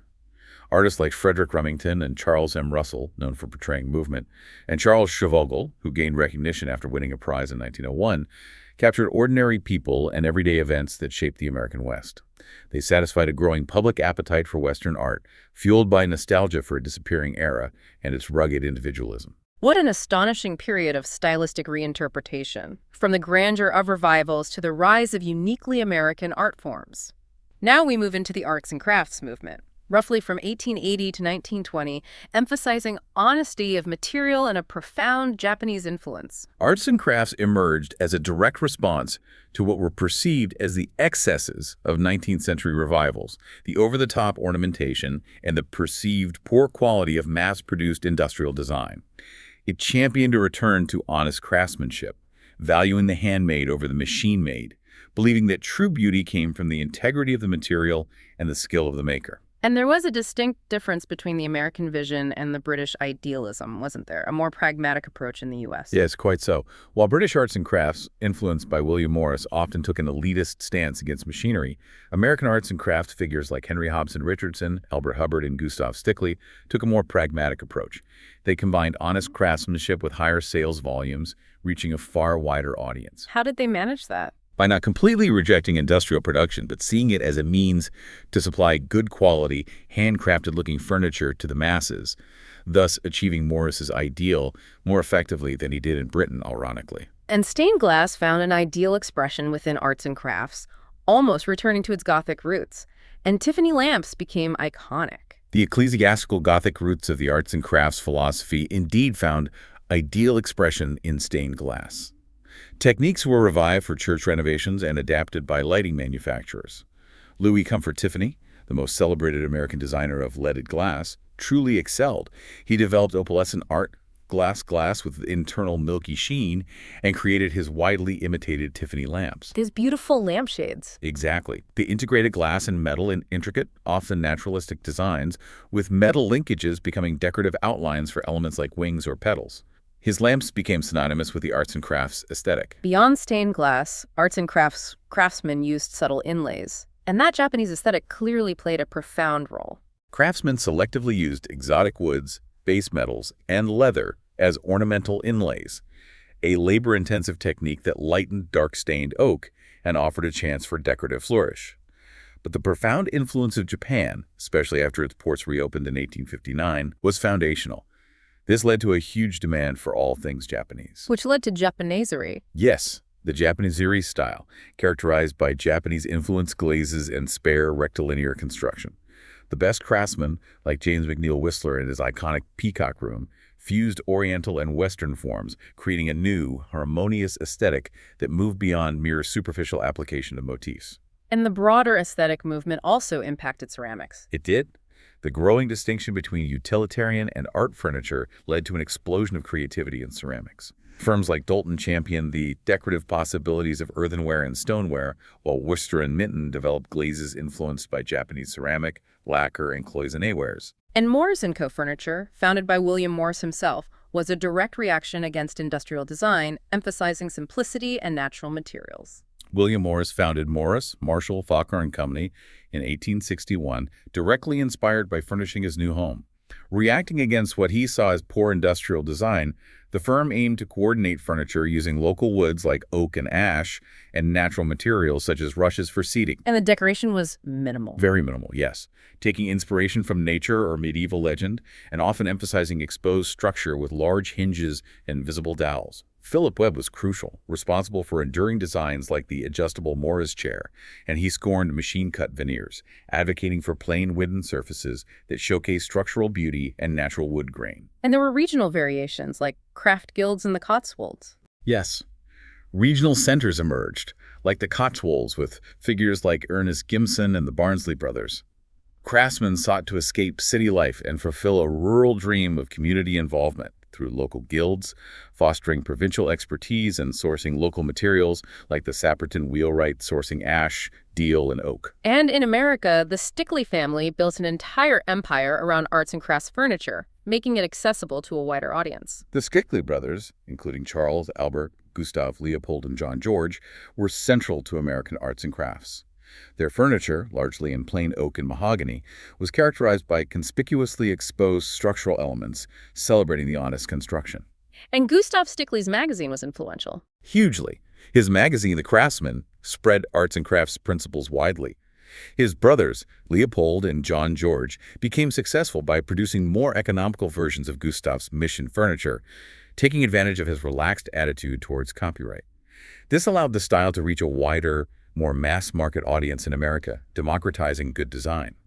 Elbert Hubbard's Roycroft community in New York was another important center, expanding from publishing to woodworking, also embracing a pragmatic approach. American art potteries also flourished during this time, showcasing innovation in glazes and forms. Ropewood pottery in Ohio experienced a golden age, with the perfection of glazes like the translucent standard glaze, which gave a remarkable depth to their pieces. Their naturalistic painting, often featuring chrysanthemums, and their American Indian series were highly regarded. And you had real studio pottery pioneers. Yes, figures like Theophilus Brouwer and George Orr, father of studio pottery, both involved in every stage of production and known for their eccentricities and self-promotion. Orr's work, especially with its distorted forms and innovative glazes, was ahead of its time.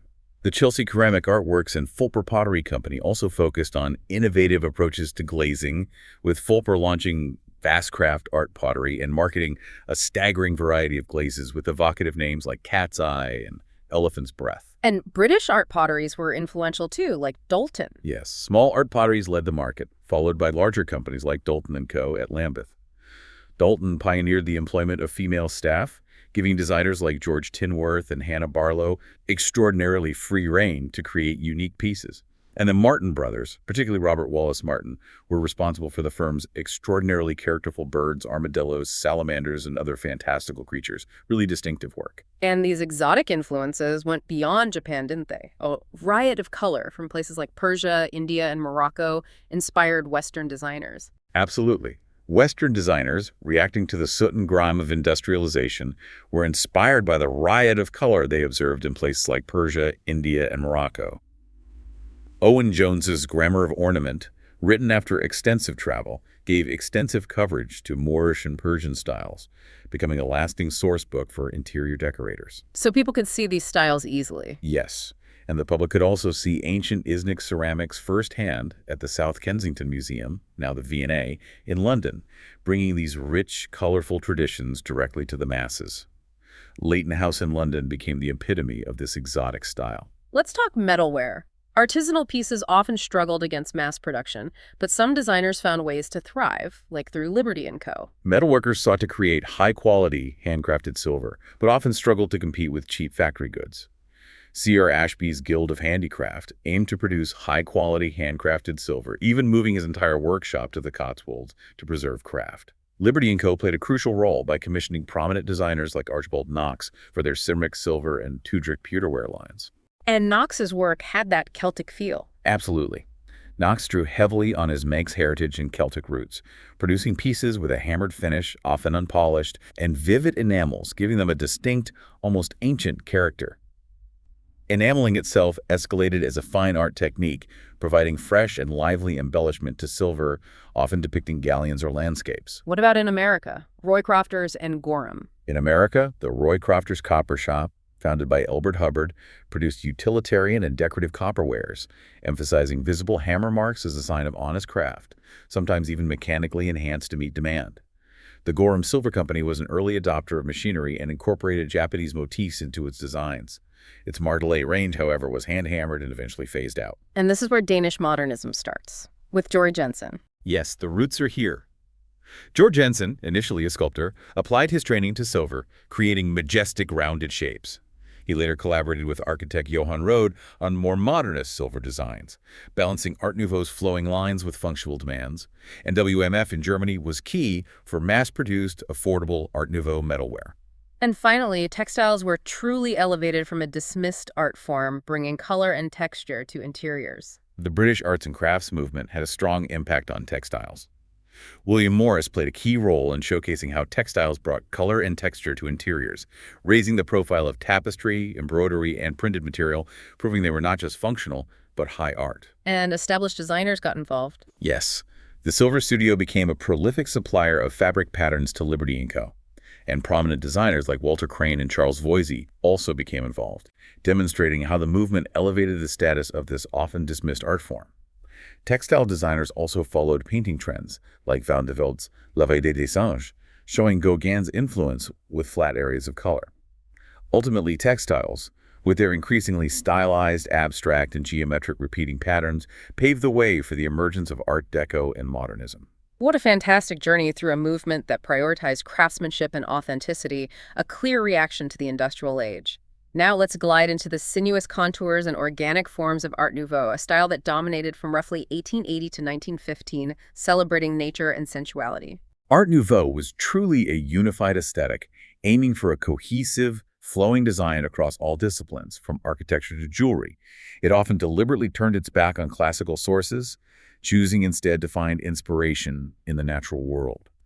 But critically, it didn't just imitate, it reinterpreted past techniques and forms to create its own distinct, new decorative style, characterized by organic lines and flowing shapes. And the elements of style were so distinctive. Let's start with the omnipresent female form, often merging with Nietzsche. The nude had long been a staple of fine arts, but in Art Nouveau, sensual female figures, often semi-clad in diaphanous robes or turning into animals or plants, became incredibly popular for small-scale sculptures. They adorned all types of decorative objects, from jewelry to furniture and lamps. And Louis Fuller, the dancer, was a big inspiration. A major inspiration, yes. Yeah.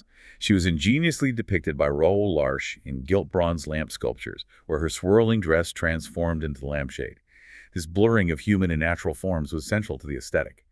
Some artists like Rupert Carabin offered more provocative interpretations too.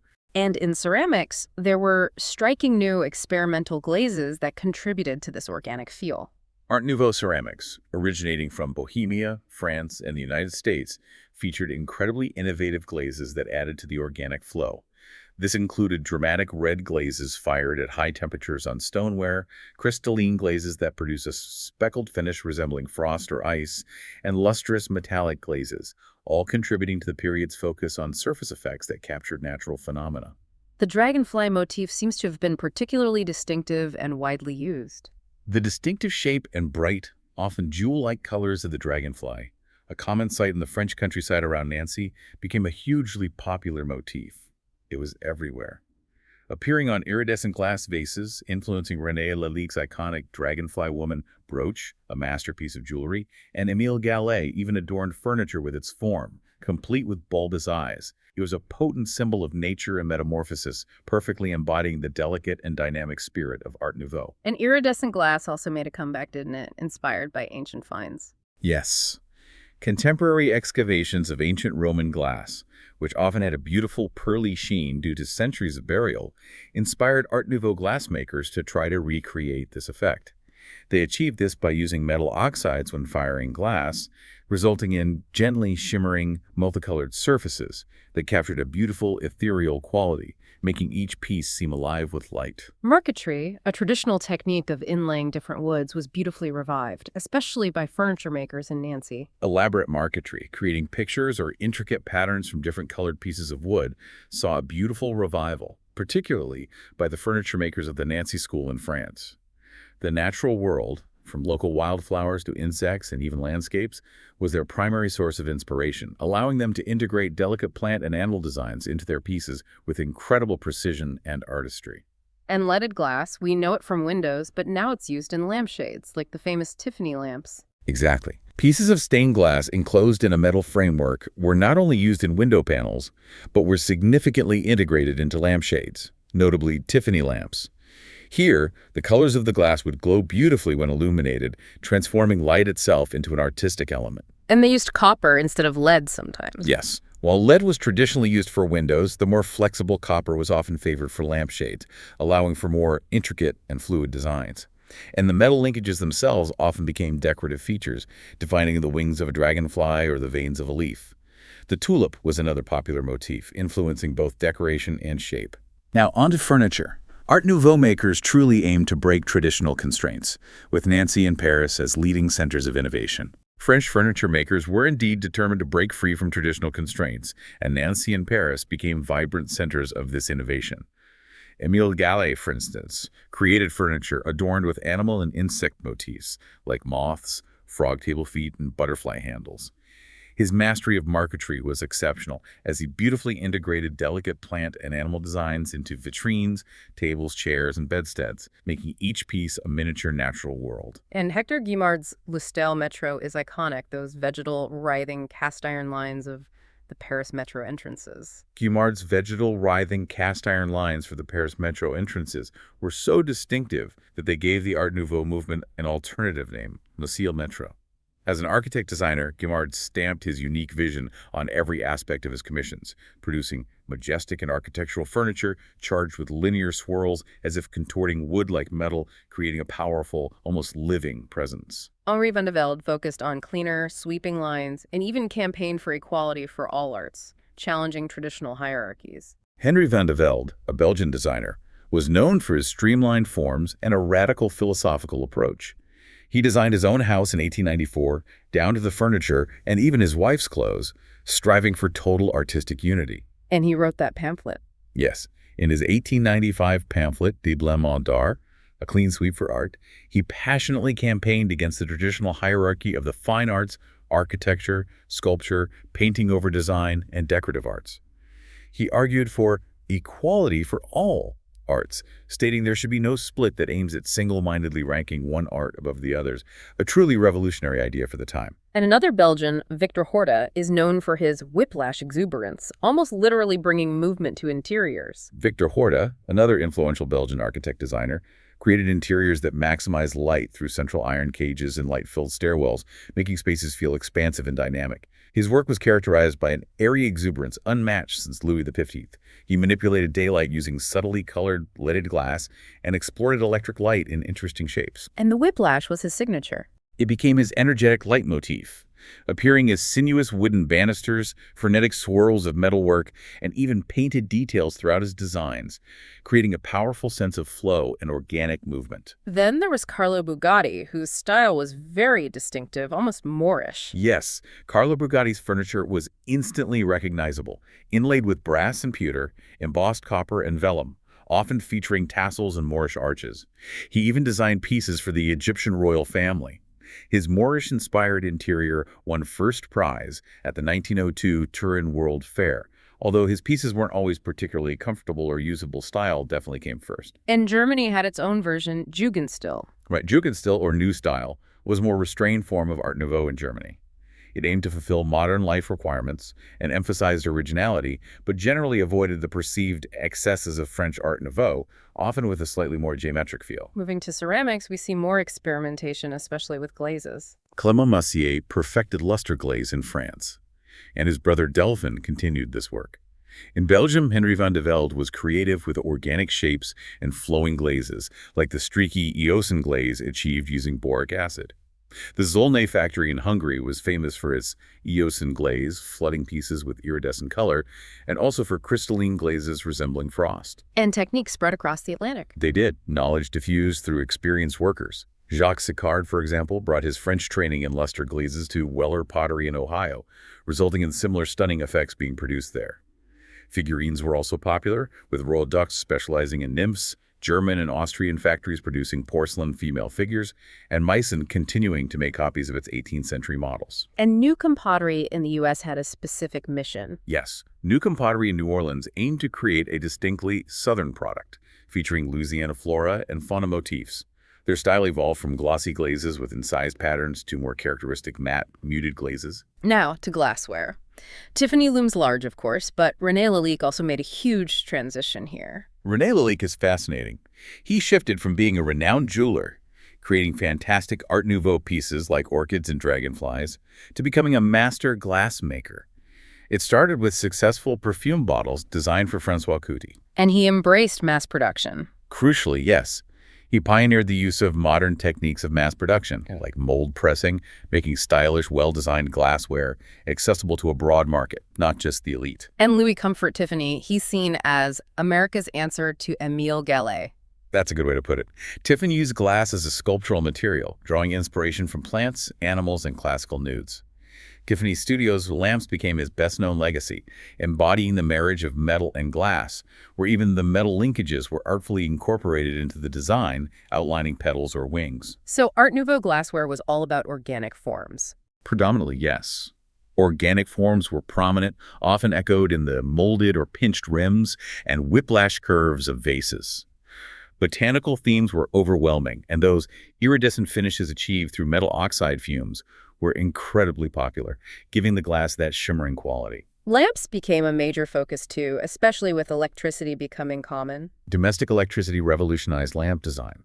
American glassmakers in particular led the way in developing new finishes and combining glass shades with metal bases, often designed as unified pieces. And reverse painting was popular. Very much so. Artists painted intricate designs on the inside of the lampshade.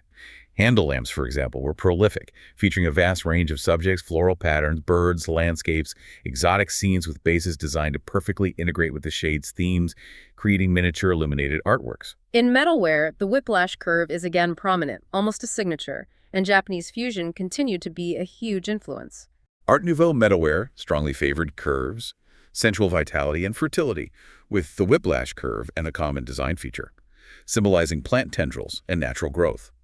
Parisian designers like Hector Guimard and Lucien Gaillard offered a tauter, less frilly interpretation to organic rococo, simplifying naturalism with extravagant materials kept simple. And they mixed materials freely.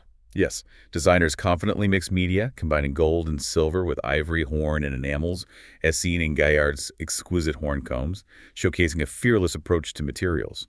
Nature was the primary source, inspiring shapes and decoration, from subtle leaf motifs linking handles to bodies to dense forests of foliage. And Gaillard was obsessed with Japan. Deeply passionate. Yeah. He even brought Japanese craftsmen to Paris to teach him techniques like painting metal, Japanese motifs, insects, birds, flowers, bamboo, fans fused with Rococo asymmetry to inspire Art Nouveau designers, leading to a truly global aesthetic. But handmade silver was expensive, so manufacturers like WMF in Germany emerged, making more affordable ranges in pewter and electroplated brass, bringing the style to the masses. And finally, posters. This was a new era of street art, with figures like Alphonse Mucha transforming advertising into fine art. Alphonse Mucha, working in Paris, used all the Art Nouveau ingredients perfectly in his coaster work. His sophisticated use of beautiful women, selling a way of life rather than a product, truly launched a marketing trend still seen today. His signature style. Those women, often with whiplash hair, those long, flowing, dynamic strands and elaborate Art Nouveau jewelry, reverently haloed, often incorporating Eastern symbolic forms. Who else was key? Jules Chiret was known for his bright colors and lively imagery, bringing dynamism to posters like El Dorado. Toulouse-Lautrec contrasted with core Art Nouveau, using flat silhouettes and asymmetrical composition, inspired by Japanese art, setting figures in real places to portray hedonistic modern life, offering a grittier, more realistic view. Jean Grasset, influenced by William Morris, used thick black outlines reminiscent of Japanese woodcuts. Theophile Steinlen's famous poster for Le Chat Noir fused symbolic and decorative motifs. And the style spread internationally. Yes, the style mucha spread to Belgium. Private Livement, Fernand Toussaint.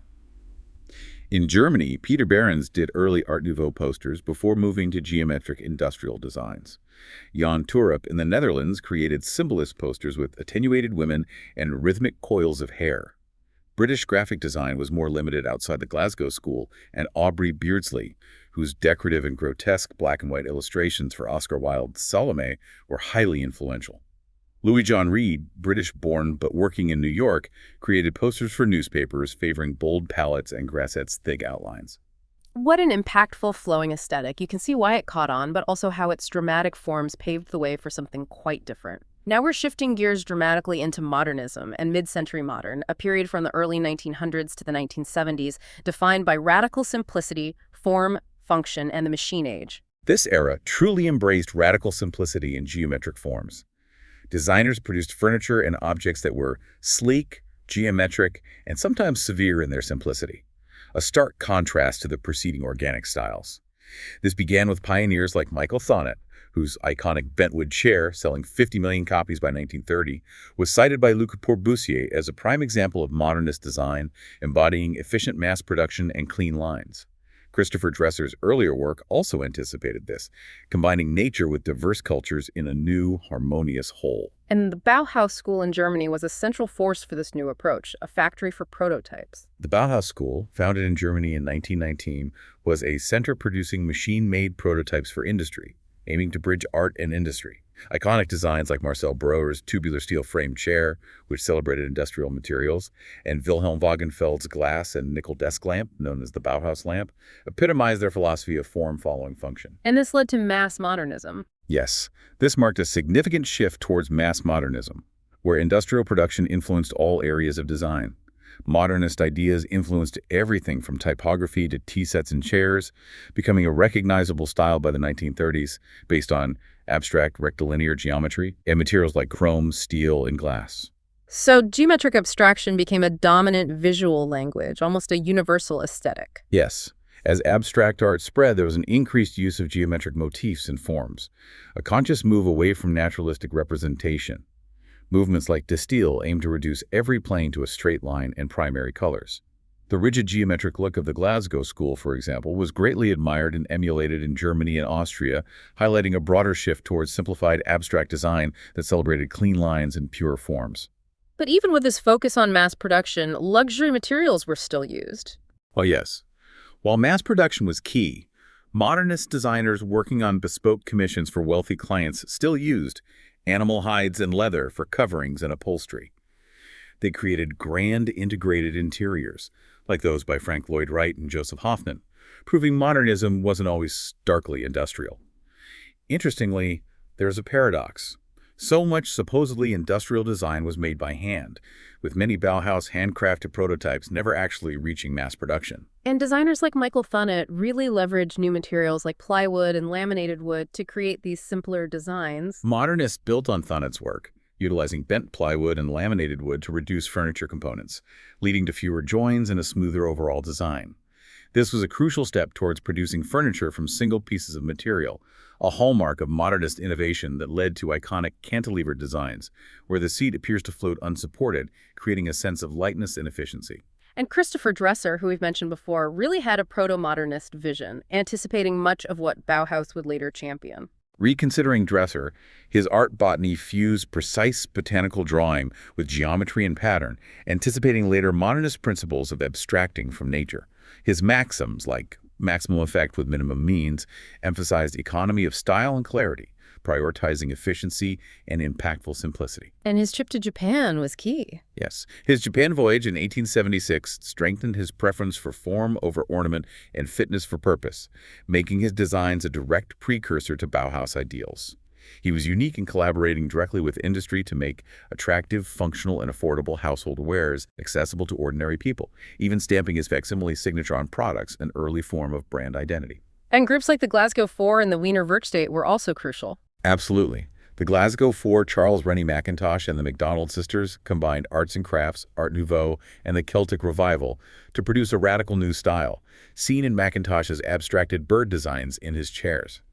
The Wiener Werkstatt, founded in Vienna by Josef Hoffmann in 1903, developed wares for the famous Palais Stocklepp, emphasizing simple lines and geometric simplicity in furniture. And chair design saw real innovation. Definitely. At the Bauhaus, Marcel Breuer designed an early slatted chair and his famous African chair, which integrated painted and upholstered fabric by weaver Gunta Stölzl. In Finland, Alvarelto embraced avant-garde functionalism, using bent birchwood, a nod to Scandinavian roots, for designs like the tank armchair. His legs often curved under seats and tabletops, elegantly fusing form and function. And you saw this fusion of organic and geometric shapes elsewhere. Yes. Hilde Jesser's ceramics for the Wiener Werkstatt blended flared sides and concave corners with a cubist impression of ripe fruit, showing that blend wasn't exclusive to furniture. And in Russia, post-revolution, constructivism and suprematism rejected representational art entirely, favoring precisely arranged geometric shapes to reflect the dominance of the machine, led by artists like Vladimir Tatlin and Kasimir Malevich. And this era also saw the enduring legacy of studio pottery, a counterpoint to mass production, but still embracing modern principles. The arts and crafts movement's veneration of the solitary artisan led to the birth of studio pottery. Pioneers like George Orr and Auguste Delahirche merged form and decoration, traditionally separate in factory production. Bernard Leach, often called the father of studio pottery, was profoundly inspired by Japanese raku ceramics, training in Kyoto. And he founded the St. Ives pottery. Yes, with Shoji Hamada. He built Europe's first wood-fired climbing kiln, creating pieces with delicately textured glazes. His influential A Potter's Book, 1945, articulated a modern fondness for minimalism with the maxim, "Overstatement is worse than understatement," advocating for honesty in materials and subtle glaze effects. He had many disciples. And Lucy Rhee, her post-WWII work was less derivative, infused with a bold, almost architectural spirit. Lucy Rhee's work after World War II was indeed less derivative and more modern than Leach's, though still deeply rooted in craft. Infused with a bold spirit, her pottery was dominated by functional forms like stem bowls and bottles, with a strong architectural presence.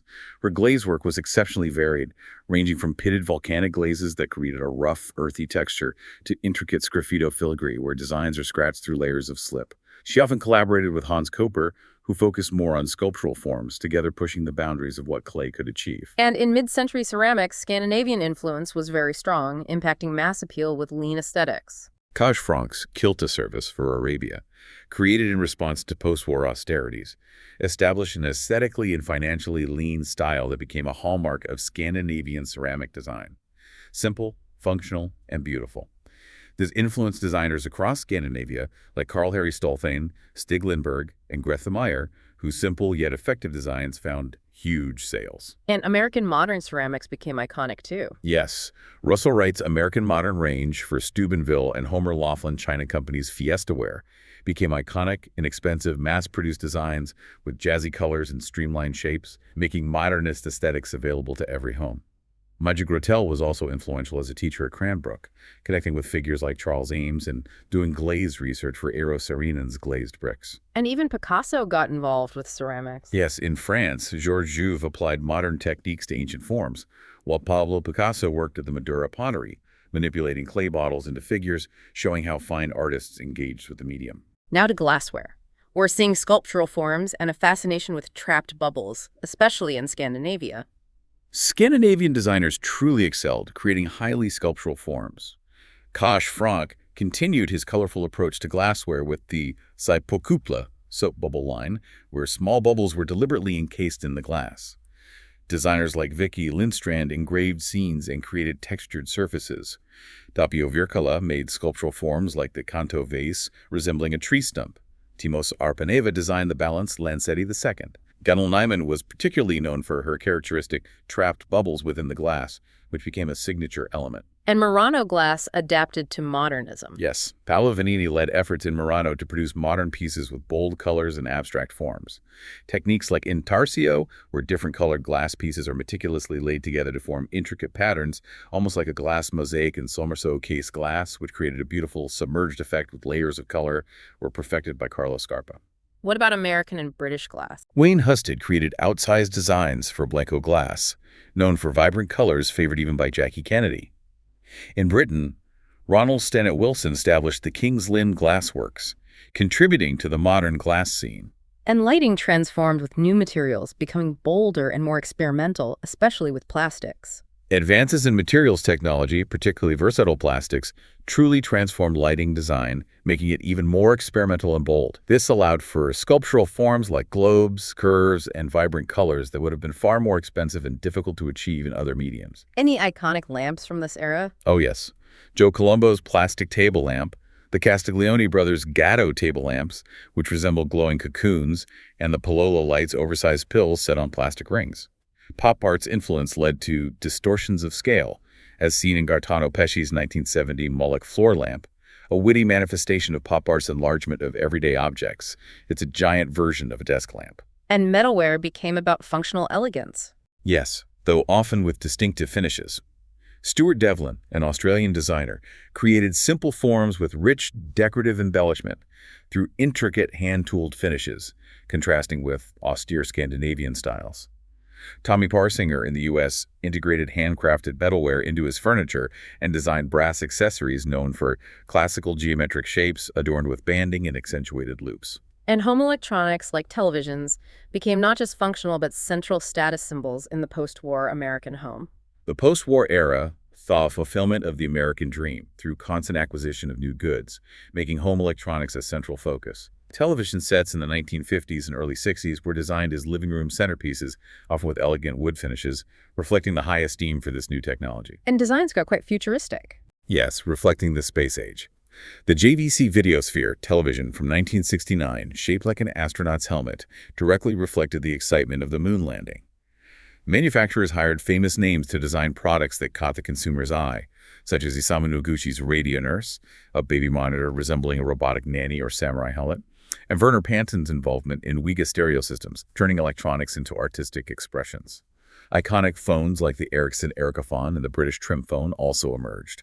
Pop art influenced playful designs like Helen von Bach's La Bomba plastic picnic set and the inflatable blow armchair. And textiles reflected fashion, abstraction, and new concepts like area rugs. The craft movement saw a resurgence with artists like Richard Landis and Annie Albers hand-weaving colorful fabrics. Designer fabrics became hugely influential, like Lucienne Day's designs for Heel & Son, Calyx fabric, Cordo fabric. Edward Fields pioneered the concept of area rugs, patterned rugs for specific areas suiting the more transient American lifestyle. Scandinavian prints, like Maija Isola's Fandango from Marimekko, were popular, as were bold geometric patterns like Werner Panton's Spectrum velvet fabric. And posters continued to be artful. Yes, advertising became more sophisticated. Tom Eckersley's striking BOAC airline poster and Peter Max's psychedelic Cleopatra poster are emblematic of the era's vibrant graphic design. What an incredible survey of modernism's sleek lines and functional beauty. Now we've reached our final destination, postmodernism, from the late 1970s onwards. This era is characterized by plundering the past and a full embrace of the digital age, often with a wink and a smile. Postmodernism emerged as a direct reaction against modernism's rigid focus on form and function, believing it had become dogmatic and sterile. It ushered in witty, irreverent, colorful work and an individualistic approach that deliberately spanned high technology and traditional crafts. So why did it emerge then? It was partly born from a period of economic uncertainty and a sense that modernist culture had reached a dead end. This led designers to plunder the past for inspiration, rather than seeking entirely new forms, often with a playful, ironic twist. So historical appropriation became a key characteristic, recontextualizing familiar forms. Exactly. Postmodern designers explicitly looked to the past for inspiration. But they didn't just copy. They combined motifs from different eras within a single piece, aiming to challenge accepted symbolism of archaic forms. Robert Venturi's Queen Anne chair, for example, is a prime illustration of this, taking a familiar, traditional form and recontextualizing it with a postmodern sensibility, making it feel fresh and ironic. And surface decoration gained huge importance, sometimes even outweighing strict form or function, creating a focus on visual impact. For many postmodern designers, visual impact became paramount. This led to extensive experimentation with a wide range of materials for surface decoration, most notably the popular use of plastic laminates that could imitate anything from wood to stone. This allowed for bold patterns and colors, emphasizing the visual over the tactile or structural integrity, prioritizing how something looked over its inherent material. But then there was also a new minimalism in the late 1980s that reacted against these busy designs, almost a return to simplicity. This was a counter-reaction to the earlier, more maximalist postmodern designs. Designers turned to materials with plain surfaces glass, brushed metals, clear or single-color plastics, and untreated woods, consciously reviving the modernist spirit of truth to materials. This emphasized simplicity and inherent beauty, with little or no pattern or surface decoration, proving that the reaction to excess could take multiple forms, from playful maximalism to serene minimalism. And postmodern designers were incredibly adept at reinterpretation and humor, giving conventional forms a completely new lease on life. Postmodern designers were incredibly skilled at giving conventional forms a new and humorous lease of life. Wendell Castle's abstract expressionist piano, for instance, took a traditional instrument and transformed it with bold, abstract painting, turning it into a sculptural statement. Italian design house Alessi also exemplifies this, with their micro-architectural domestic appliances and the adoption of zoomorphic or animal-shaped designs, like Philippe Starck's Juicy Salif citrus squeezer, which looks like a spider, injecting playfulness and whimsy into everyday objects. And ethnic influences became more prominent too. Yes, there was a proliferation of interest in indigenous design styles, seen in controversial collections like Elizabeth Caruste and Mattia Bonetti's Objets Barbares. This expressed an indifference to the drive towards an essential international style, celebrating cultural specificity over universal modernism. And the digital revolution obviously had a huge impact. Profoundly. The rapid growth of the internet and computers became essential tools for designers, influencing aesthetics towards things that looked smooth and technical, an appearance traditionally associated with electronics, even when applied to furniture or ceramics. Now, on to furniture. Gaetano Pesce had a very unique conviction, prioritizing emotion and surprise in his designs. Gaetano Pesce, an Italian designer, followed his own instincts with remarkable conviction. He aimed to communicate feelings of surprise, discovery, optimism, stimulation, sensuality, generosity, joy, and femininity, paying little heed to convention.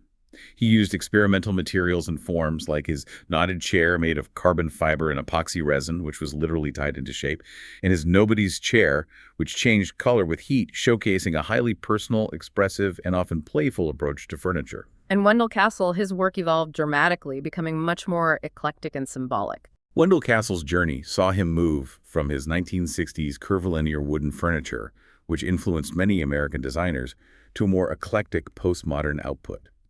He developed a fine style, exemplified by his lady's desk, which he saw as picking up where Émile Jacques Ruhlmann left off. But then he changed again. Yes, later, influenced by the Memphis Group, his work became far more expressive, energetic, and rich in symbols, with surface pattern becoming increasingly important as he painted, stained, and lacquered the wood, turning furniture into a canvas for abstract expression. And the Memphis Group, that Italian design collective, really defined 1980s design with their loud, brash colors and playful approach. The Memphis Group, active from 1980 to 1988, is truly synonymous with 1980s design. Their work was characterized by loud, brash color, a playful approach to function and form, and a willingness to employ a broad palette of materials. Their output was wildly ambitious and willfully idiosyncratic, crossing disciplines from furniture to clothing. And they relied on craftsmen, not technology. Primarily, yes. Despite the technology-obsessed 1980s, Memphis was a collective, relying mainly on skilled Milanese craftsmen rather than advanced technology to produce their often surprising and whimsical pieces. And Philippe Starck achieved unprecedented global fame, stripping objects to their modernist bones and then adding postmodern whimsicality, often with a touch of humor. Philippe Starck gained unprecedented international fame.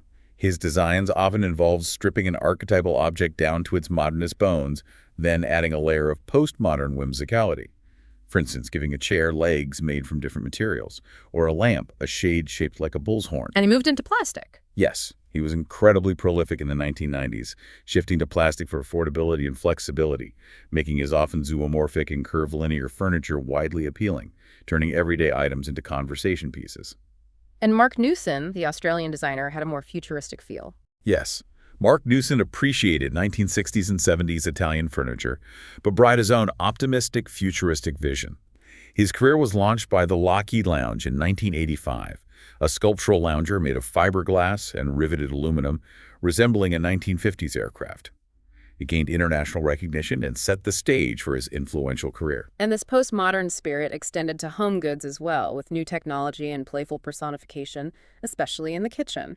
With increased leisure time, the home became a central hub for relaxation and entertainment, leading designers to focus on the minutiae of daily life, particularly in the kitchen. The Italian company Alessi achieved notable success with kitchen appliances, exemplified by Philippe Starck's Juicy Salif citrus squeezer, which became an icon loved as a sculptural object first and a functional household item second. And that idea of personification. Yes, postmodern product design often involved personification, either through explicit fictional characters, like a peppermill with Mickey Mouse ears, or abstractly, such as Matteo Thun's swinging Maryland teapot, adding a whimsical touch and a story to everyday items. Now into ceramics, which saw a true revolution in clay, challenging traditional notions of perfection. Peter Volkos spearheaded a revolution in clay, transferring Harold Rosenberg's idea of art as process rather than product to ceramics. He challenged traditional notions of perfection by celebrating the raw qualities inherent in unworked clay, creating sculptural forms that were often torn, twisted, and gouged, emphasizing the energetic act of creation. And other studio artists pushed boundaries too. Yes, artists like Paul Soldner experimented with raku effects, and Ken Ferguson made sensual vases. In Britain, Carol McNichol aimed to re-establish the home as a suitable venue for art through handmade, subtly subversive functional homeware, while Alison Britton's slab-built vessels blurred the line between utility and sculpture. And Viola Frey made huge figures. Yes, Viola Frey became known for her enormous columns and figures, sometimes over 3 meters high, which had to be fired in sections and then intuitively painted and reassembled, pushing the boundaries of scale and expression in clay. Elizabeth Frisch explored complex geometric patterns on coil-built vases, while Julian Stair favored minimalist forms in natural tones. And New York designers Nan Swid and Addie Powell really democratized architectural design through tableware, making high art accessible. Swid and Powell aimed to make that aesthetic level, from eminent architects like Richard Meyer and Robert Venturi, accessible to a wider audience. They commissioned these architects to design mass-produced tableware, bringing postmodern ideas to everyday objects. Like Michael Graves' tea set. Yes, his Little Dripper tea set was transfer printed and influenced by Art Deco and Dresser. Dorothy Hafner designed the angular flash cheese dish with geometric patterns. Andrea Branzi created the Tendenz Tazzine teacup, shaped like a stylized face that only rests properly on its saucer. And Venturi's village tea set was literally architecture. Exactly. Its unique design featured pieces molded and decorated as miniature buildings.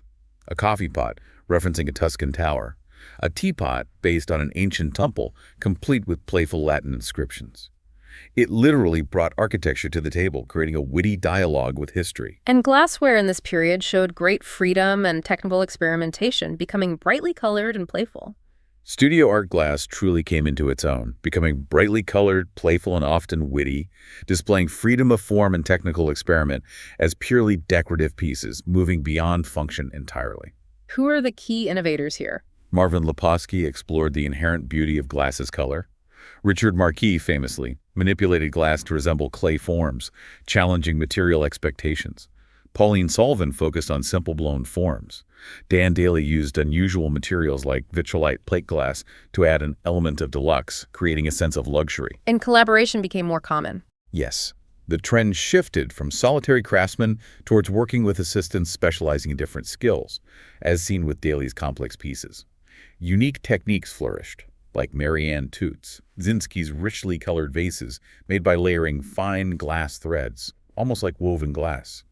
Czech glass also had a significant impact globally, influencing studios like Studio Lotsky. And metalware, often influenced by architectural backgrounds, took on bold conceptual forms. Designers with architectural backgrounds significantly shaped postmodern and contemporary metalware, often through commissions from influential design houses like Alessi and Swid Powell. Like Venturi's candlesticks. Yes, Robert Venturi's candlesticks for Swid Powell, based on cutout silhouettes, famously challenged conventional forms by existing solely along two perpendicular planes rather than as solid tubes. It was essentially turning the traditional candlestick inside out, creating a conceptual play. You also saw minimalist forms with textured surfaces, like Stephen Hall's candlesticks, and collaborations like Robert and Trix Hausman's abstract chandelier. Zaha Hadid's sculptural, undecorated crevasse vases for Alessi also highlighted this architectural influence and a preference for minimalist, often undecorated forms that felt like miniature buildings. And textiles became incredibly eclectic, with artists from various fields collaborating, bringing art to the fabric. Designers from various fields ventured into textile design, driven by the desire to achieve a unified interior aesthetic. Paul Poiret, inspired by the Ballet Russe's 1909 visit to Paris, popularized a colorful, exotic look in fashion and textiles. He established Atelier Martin, where talented, untrained girls created naive artworks for textile designs, blurring the lines between art and craft. And fine artists got involved too. Yes, artist designers like Roel Dufy and Sonia Delaunay, both painters, influenced by Cubism and color theory, brought abstracted figures and bold colors to textiles, treating fabric as another canvas. Patterns evolved towards increasingly abstract and geometric forms, paving the way for later styles. Eileen Gray's minimalist rugs with their striking angular patterns were designed to offset her radical interiors, demonstrating a wide range of stylistic approaches, from decorative to abstract. What an incredible, comprehensive deep dive into the history and evolution of decorative arts. From ancient Egypt to the digital age, we've covered so much ground and uncovered so many surprising connections. It truly is a testament to human ingenuity and the enduring desire to shape our environment. We've seen how each period, from the ritualistic symbolism of ancient Egypt to the opulent playfulness of Rococo, the structured return of neoclassicism, the craft-focused arts and crafts, the organic fluidity of Art Nouveau, and the functional simplicity of modernism, right through to the witty eclecticism of postmodernism. Wow, yeah, quite a list. Reflects distinct societal values, technological advancements, and the ongoing human drive for beauty and expression in our surroundings. These objects are so much more than just functional or beautiful. They are tangible records of human history, shifting tastes, and profound cultural narratives. When you look at an object now, you can almost hear the stories it holds. Indeed. This raises an important question for you, our listener, to ponder. As our world continues its rapid transformation, driven by digital innovation, artificial intelligence, and global interconnectedness, what defining materials, design philosophies, and hidden stories will characterize the decorative arts of our current era?